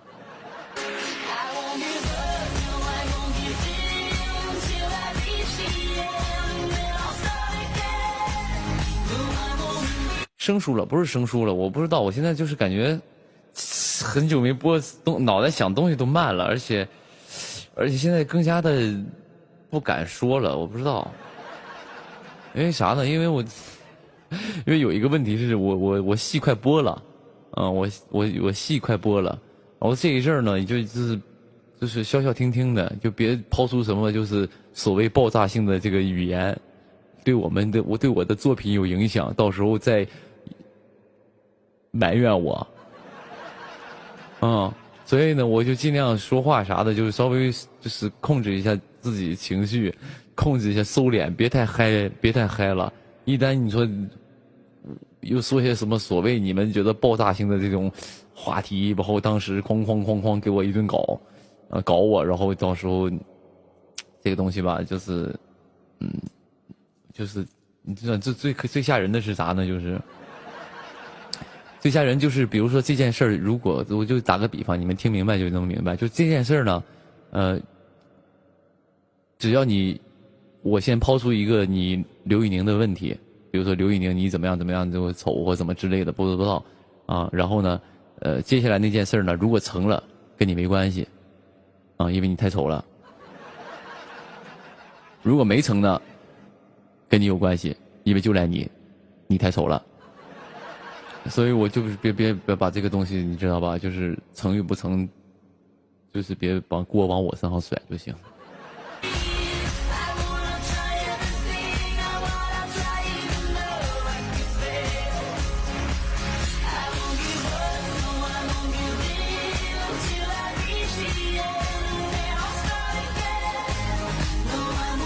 吃一堑长一智啊。嗯。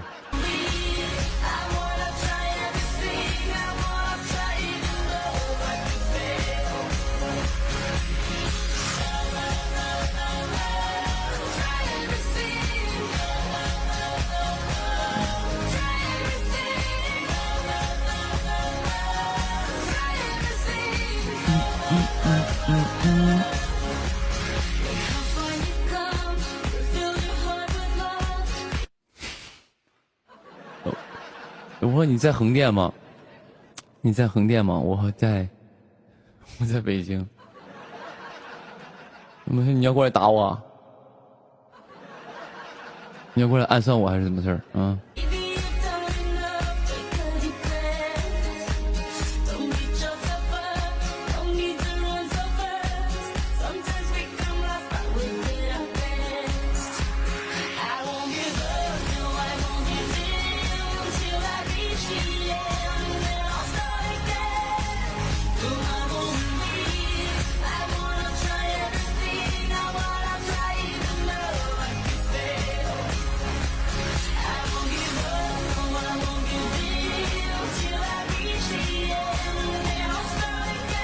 有朋友说我明天去埋伏你，你小心点儿。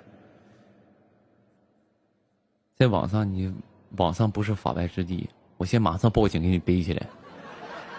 这人在网上恐吓我，你可以侮辱我，但是你不能恐吓我，我直接给你逮起来。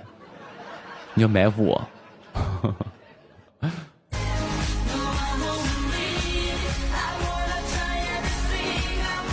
有朋友说林哥，你能不能演个大反派？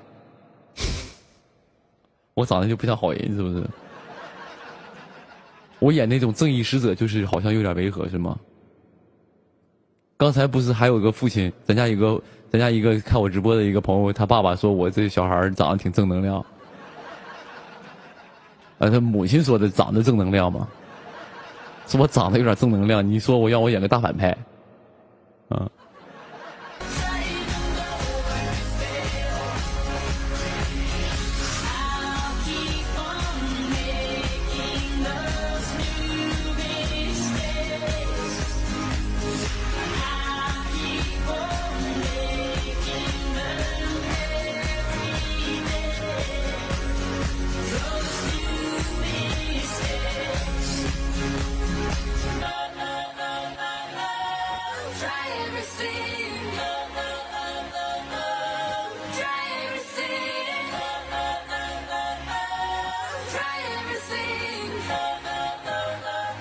我说你应该想看你演喜剧，喜剧不好演，喜剧最难，喜剧非常难，所以有机会吧，我再磨练磨练，我再学习学习，我永远不会觉得我行了。我们有这么一个道理啊，我跟你讲是这样的，人呢，就是这也是我劝诫我自己的。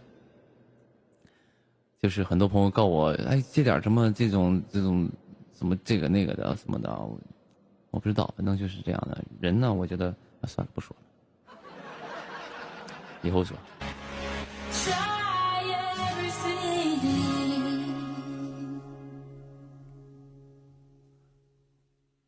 有朋友问浙江有什么好吃的，我哪知道啊？我不知道。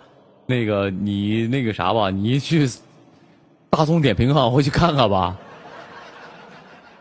你下个什么这种就是当地的旅游这种东西，你去搜搜，我哪知道当地的？我又不是浙江人，我纯东北的，我东北辽宁人啊。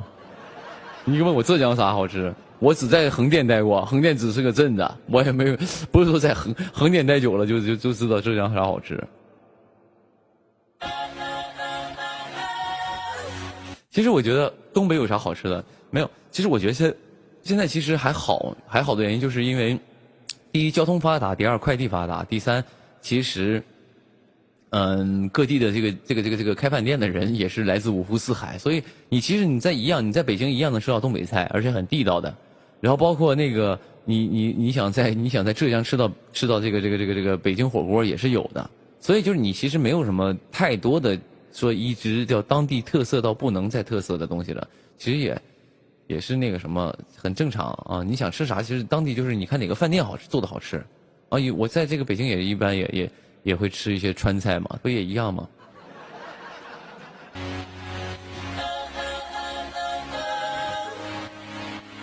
我可以说说音乐原计划吗？我可以，我刚刚说了，挺好的。然后呢，去录呢，但是我们基本就是分2期录，真人秀分一批录，舞台就直接去澳门去录嘛。然后后面那一场应该是在澳门嘛，去澳门去录，然后我应该是直接飞澳门，然后在澳门把那几个录了，啊。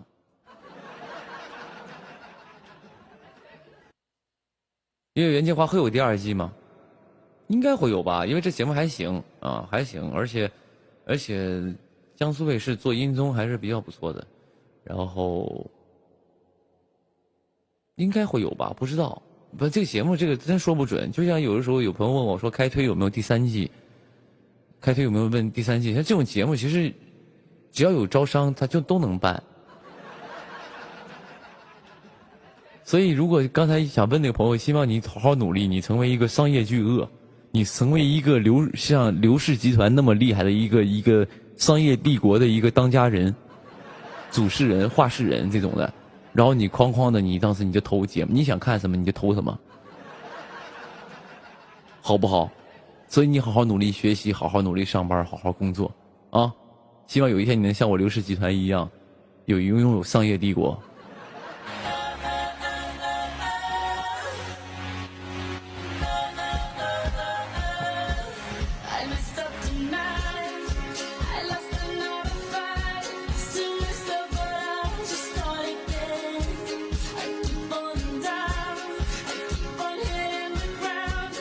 我说老大，我有钱了，我让你当制片人，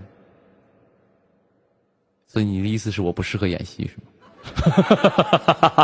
没有开玩笑了。让我当制片人，然后我自己就是做剧，然后当时就是我可以自己选导演，自己选演员，啊，我也是可以的啊。希望你好好赚钱啊，我给你打工。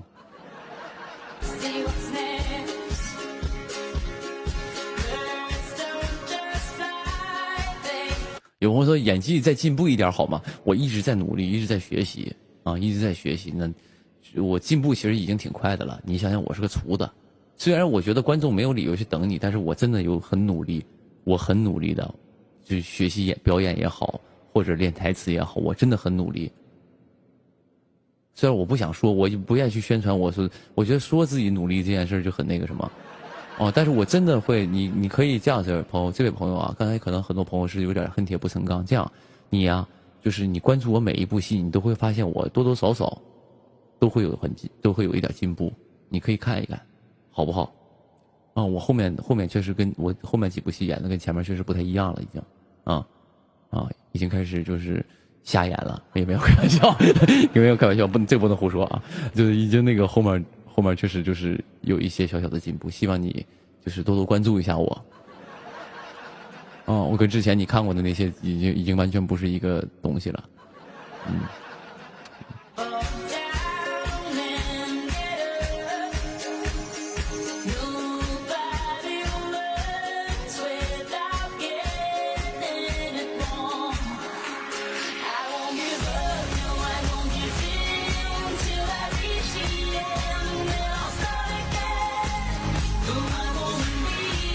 但其实有的时候，其实演员只是，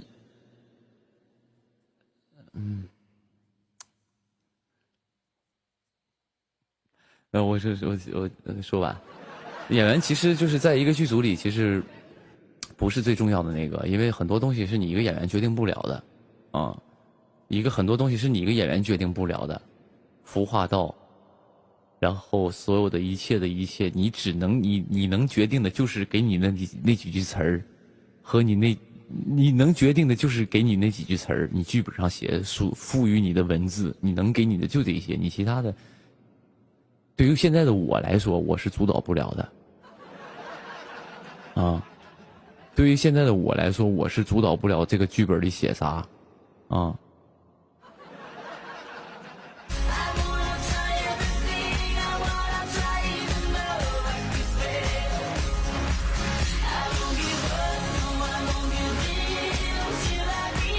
而且我也是被选择的，我是没那么棒，所以希望咱家这个朋友赶紧成为制片人，不，赶紧成为有钱人，让我当制片人，啊，加油，加油，拥有自己的商业帝国。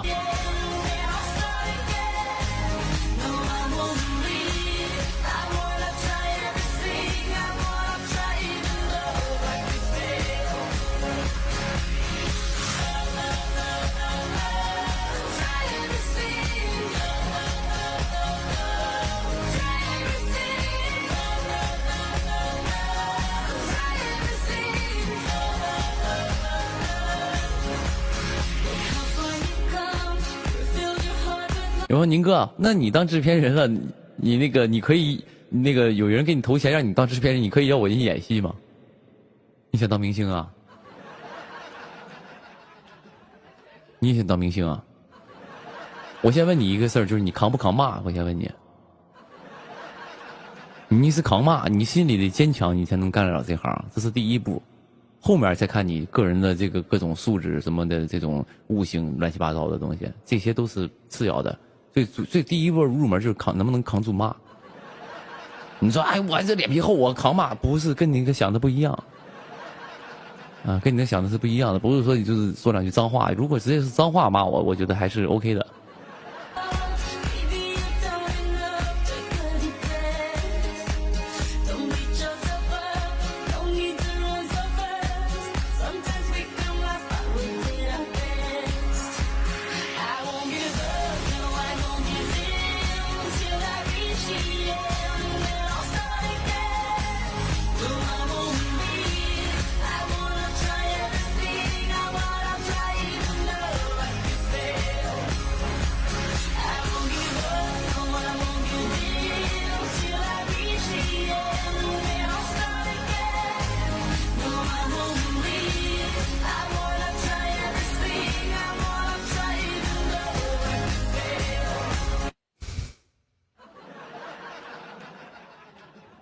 我说能不能说书写一梦的那个预告？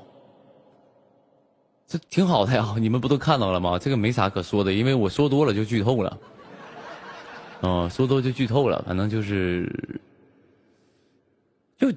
一个穿书的一个穿剧本的一个故事嘛，穿剧本的一个故事，然后它也带有一点，也不能算是吐槽吧，反正就是。他那个剧本里就是设定就是一个非常，就是很多偶像剧嘛，都有一些桥段嘛，然后他在吐槽，也不算吐槽，其实不算吐槽，就是，怎么说那个词？其实说句实话，像这样式，你们也朋友，咱可以随便聊聊别的啊，就你们也看过，我相信咱家很多朋友都是看过古装剧或者看古装偶像剧的。就是你会发现，就是凡是就是这个女主遇到危险，男主一般都会挺身而出嘛。当然救的方式有很多种，有的是直接就是一把腰操住，在天空旋转，然后时空静止。这个时候，这个女的痴痴的望着男的，这个男的痴痴的望着前方。那一瞬间，这个女孩陷进去了，她上头了。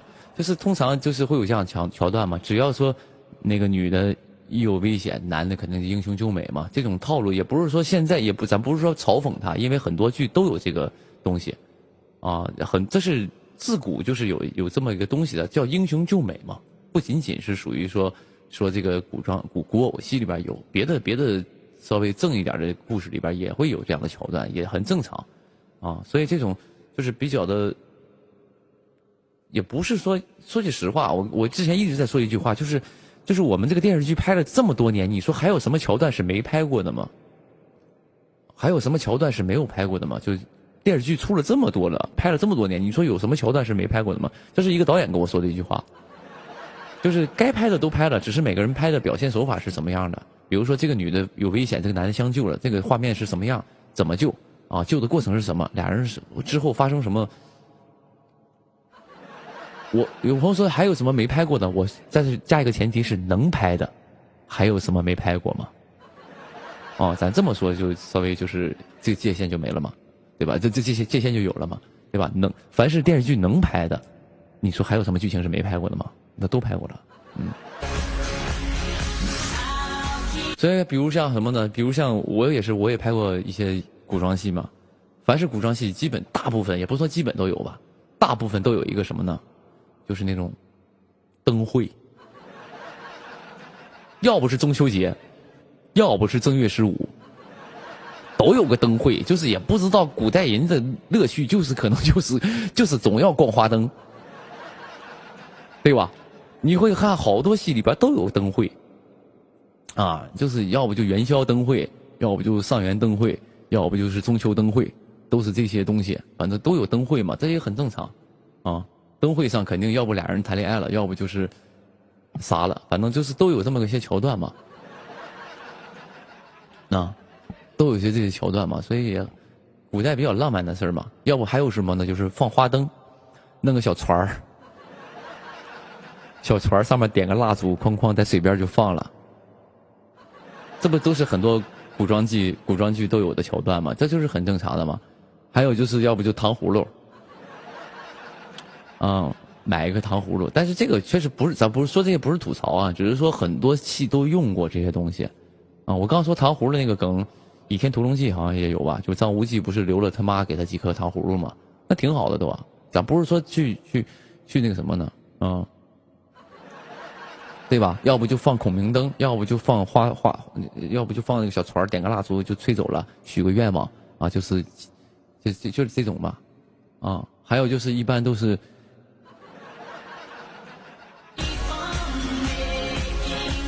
还有就是凡是什么呢？凡是就是打个比方，这个人马上跪在那儿要被砍头了，一定会有一个人喊刀下留人嘛，刀下留人。就都正常嘛，这不很多就是这种嘛。你哐你在那一跪一刀砍下去了，那是啥？那是法制节目吧？那是告诉你人要做好事儿。凡是就是一般砍就是都得刀下留人，圣旨刀都是要不就这个，是不是？都反正就是这些桥段嘛。所以我们当时那个剧其实很多里面的东西就是把这些桥段复原且打破它的一些设定啊。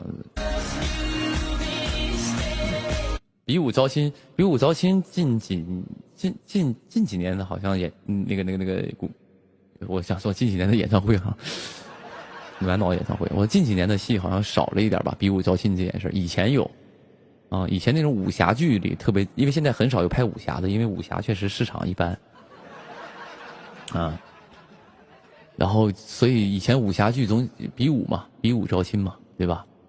所以现在基本上很少有比武招亲这一块了。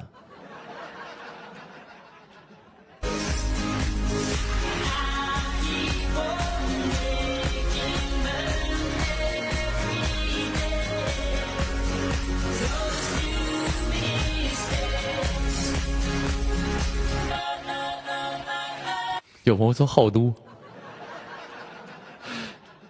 我原来参与过比武招亲呐。我都忘了，我还说这几年没有了，原来我也曾经在剧里拼过命，忘了，不好意思，确实是忘了哈。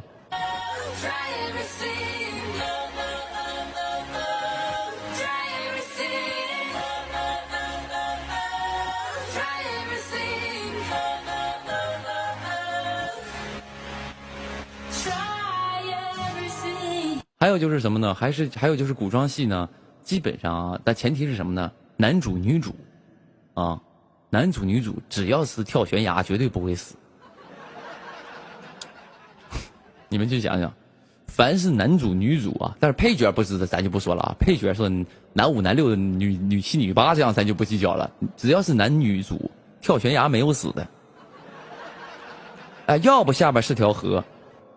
要不谷底有这个绝世武功，要么就被树枝刮掉了，要么就被人救了。反正你只要是跳悬崖没有死的，都是就是感觉是都能飞。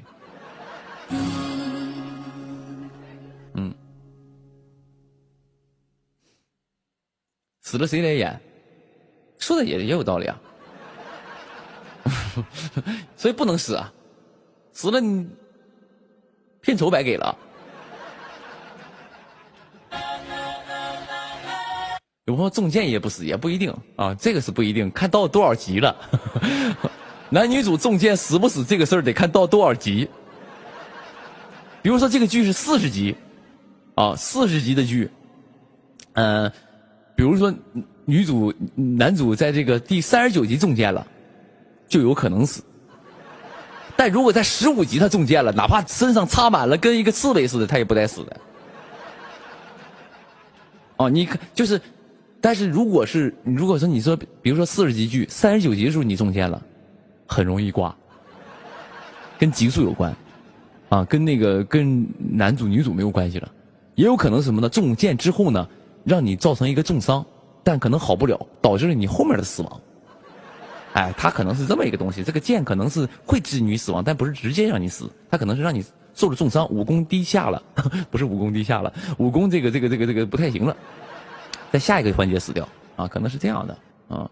但是如果只要男主你在前几集，你说别说中箭了，胳膊砍掉一样长出来。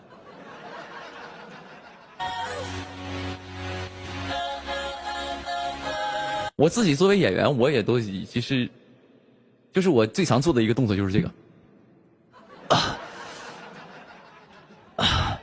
也不知道这个左胸这个地方到底它是什么，都是黏糊了吧都。一中箭就这面，一中箭就是左胸。你们回头这样子，你们看影视剧啊，你看古装剧，可能这个细节你们是没有，我是作为演员是有体会的。你去看看所有男主啊，偶像剧里男主中箭基本都是左面。你去搜，我不知道啊，不是说基本啊，这不能说绝对的。你回想一下，你看到那些男主是不是中箭都在左胸上？为什么？因为第一呢，可以引起这个小孩光膀子。你中肚脐眼上，这就不好拍。你懂不懂？哐哐一箭射肚脐眼上咋拍？啊，你肠子拉出来了，不太行。你射哪呢？射中间，射胸口中间，这也不太好看。啊，就是感觉就是那种朱砂痣了，好像是叫什么眉心痣，也不太好。所以一定要坐在左胸这个心脏以上锁骨以下这个地方是个软骨，可以穿透。然后呢，一脱衣服，胸肌可以挺起来，腹肌如果有的话也可以亮一亮。然后哐哐再给身上喷点水，感觉好像疼得出汗了，就是然后让这个男性的这个身体流着水滴，然后感觉就是讨好观众。啊，你去看看，而且还有一点是什么呢？方便表演啊。因为你在演戏的时候，你用右手去扶左胸比较顺手，啊，你要用左手扶右胸，因为除非你左撇子。哦，打个比方，你想，比如说你这中箭了，你想找个地方坐下，你肯定要扶嘛，扶这个桌子，你拿左手扶可能是感觉有点别扭，因为，你就要这样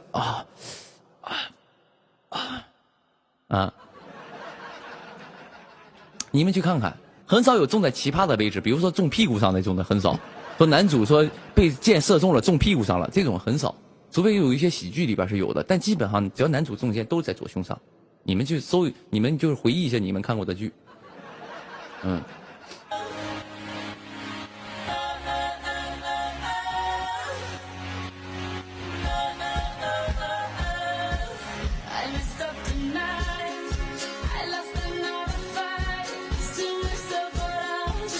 有朋友说屁股不能中箭，屁股上有火疖子，你去。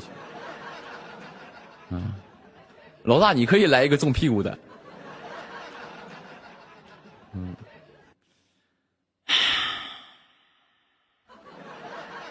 你有病。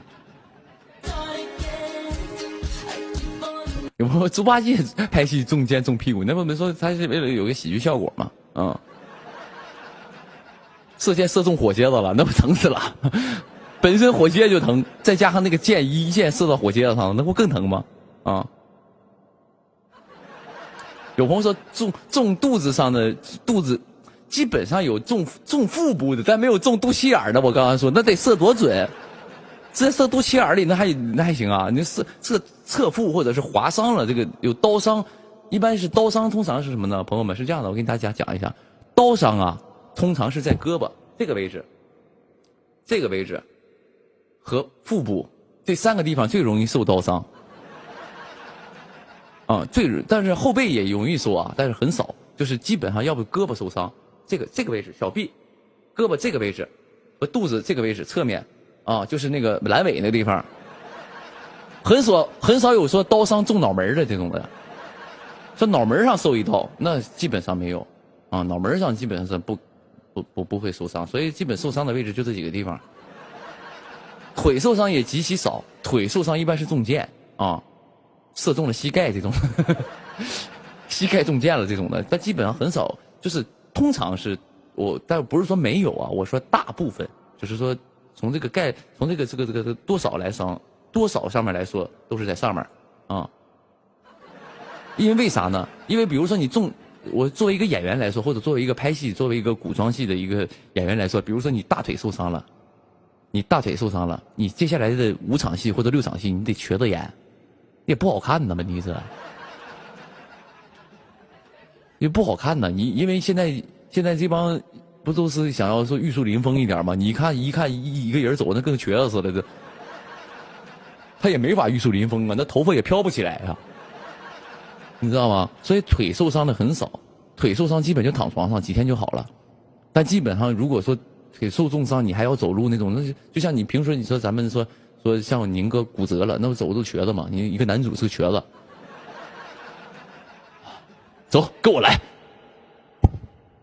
瘸子跑，那也不太行。所以说中箭一般都在上半身，很少受伤一般在上半身，因为为了后面的戏好拍，是这么回事儿。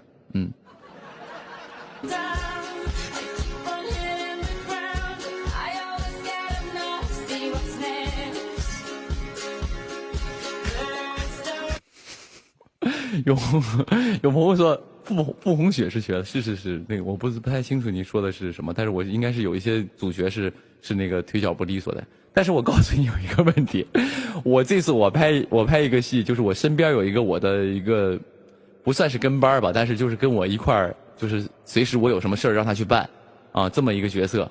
然后导演给他设计是什么呢？导演给他设计叫拄个拐，就是那种有点像那种就是拄个拐，就是这种就拄个拐这样演，然后跟我说话也是那种阴阴的，要不要把这件事儿就这么办了？我说先不用啊，就这种的。我俩他是像有点像我的那种就是那种左膀右臂那种的，但是我俩是一块相依为命长大的那种兄弟啊。他是个大哥，就是有点像，但拄个拐。但有一场戏特别绝了，那是导演给他设计的，因为就想给他这个人物丰富一点嘛，有点那种，但是武功很高，他拿那个拐抽出来是把剑，然后拿那个拐也可以打人嘛，然后他就是这样撑着走。有一场戏是什么呢？有一帮人要跑了，我说给我追，我们就开始跑。我拿着刀，我就拎着这个刀我就跑，我就开始追那帮人，我说给我拿下，我就去抓那个人。然后我在想，那他怎么办？他怎么跑？因为还没拍呢，我说一会儿那我们跑你咋办？你搁原地站的，那画面里会没有？因为很多戏它要讲究画面的冲击力，我带着一群人，我我这帮人往前冲一跑，他搁原地站的，或者这样是慢慢溜达也挺奇怪，那个画面就完了，那个画面就会掉点儿。你要冲击力一定是和那个机器对冲嘛，我们往机器冲，机器往前冲，有个冲击力，他在后面瘸着走也不太行，也不太行。然后我说这咋办？这咋拍一会儿？然后导演也头疼，要不你快点走呢？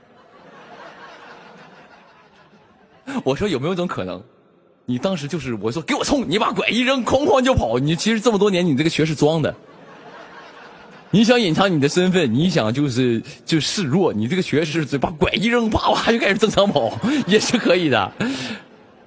当然我是开玩笑的啊，当然那是开玩笑的。但后面是怎么样的话，后面咋拍的？但是他也是正常，有一点瘸，但是也是正常跑，那没办法呀，啊，也是正常跑，但是那个是有一点瘸的，但是速度也很快。我说你这腿脚比我利索，差点给我追上了，你这是要。完到时候可能看到那场戏的时候，你们可以看看那场戏啊，挺有意思的。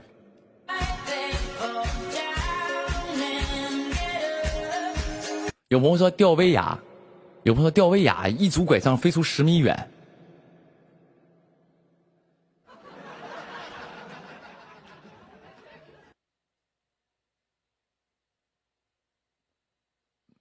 那就是不能这么拍。啊，你这个有点离谱，原因是啥呢？不然突然出来有一个推个轮椅在后面推着他跑，也不是更方便一点，还省去被压了吗？弄个那种木头轮车那种的，然后说来上，哗他一坐，后面有个人推着我们一块跑，不也挺好吗？哪能那么拍啊？不能那么拍，嗯。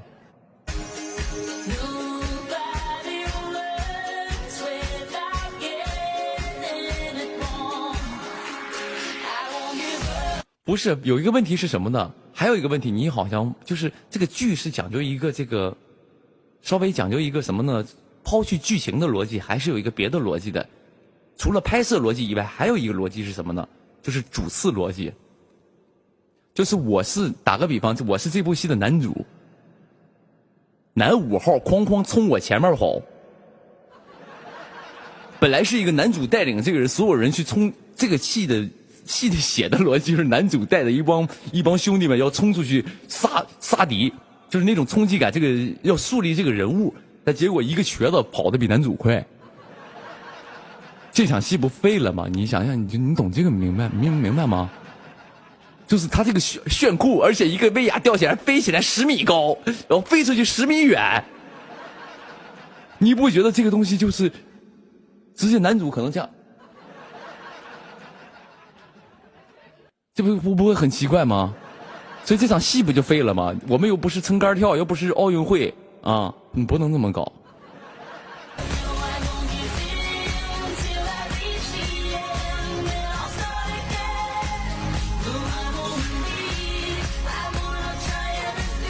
有朋友说是小说，就是有这个喜欢看的小说叫《炮灰逆袭》。问题炮灰逆袭，这个逆袭人他是主角呀。啊，所以他不能这么拍，不能这么拍啊！倒不是说主角配角的逻辑，是从这场戏的逻辑上，我拍这场戏就是要树立这个人物，他要立人物嘛，嗯。结果立了一个这个威亚。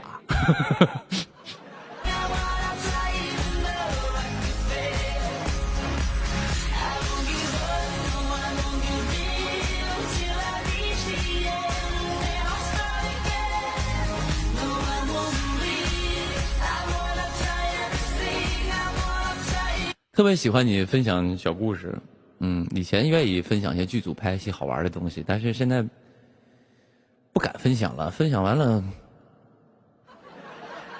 就是随便就会揪住你一个漏洞，就是开始嘲讽你，所以特别讨厌，我也不说了，没事儿。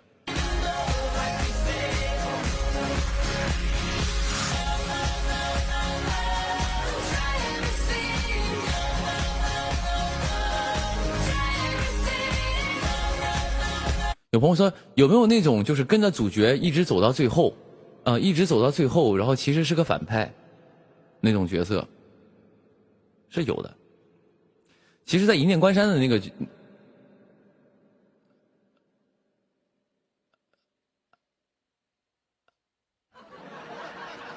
没有，其实，在一念关山里有一个跟我们一块走到最后的一个人叫丁辉，你们记得吗？其实开始给他的设定，最开始初稿剧本的时候。然后给他的设定是他其实是那个相爷身边的一个卧底，后来他应该丁辉那个角色，他后来是然后但是后来不是反派，他就是跟你们一块出生入死，在后面他是个卧底但是好像初稿的时候，后来不算了，也有这样的角色，但是后面我觉得我们觉得不知道，反正后来改了啊。当然不是我改的，我没有这个权利啊。我哪有权利改别人的东西？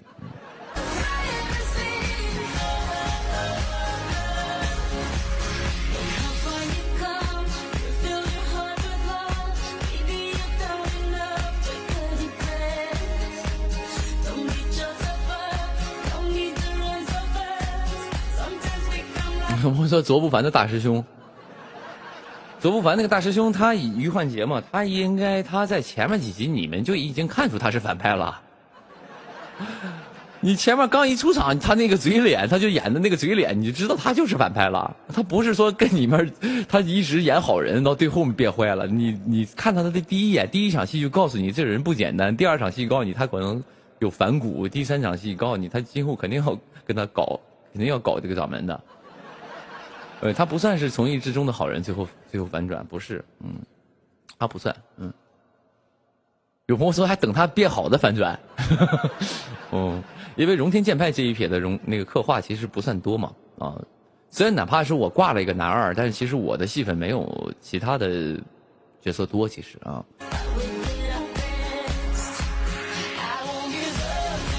没有，他们当时给我一个那个男二，是因为就是照顾我啊，确实是照顾我啊，就寻思那个本来照顾我，就是他们都很照顾我，意思就是你们都明白啊。其实从戏份上来说，我根本也，我后期才知道啊，戏份上来说其实没那么多。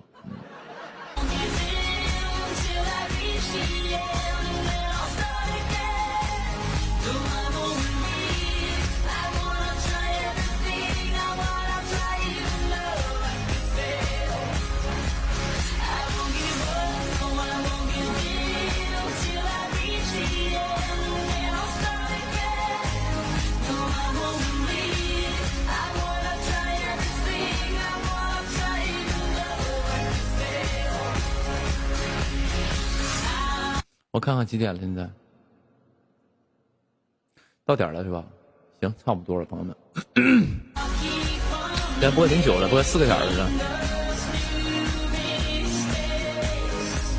朋友们，如果此时此刻你还没有关注我微博的朋友，可以关注一下我的新浪微博啊，我叫摩登兄弟刘宇宁，也欢迎各位今天在收看我的直播。然后这一阵呢，如果回北京没事儿，我就会上来给你们播，好不好？如果还没关注的朋友，可以关注一下我的微博，不丢人，是吧？当然也感谢今天所有好朋友的陪伴呢，在这里呢，祝各位度过一个轻松快乐美好的夜晚，这夜有你们真好，愿你们这夜都过得愉快。下次我尽量把这个视频调的不变来变去焦的时候再给你们直播，好不好？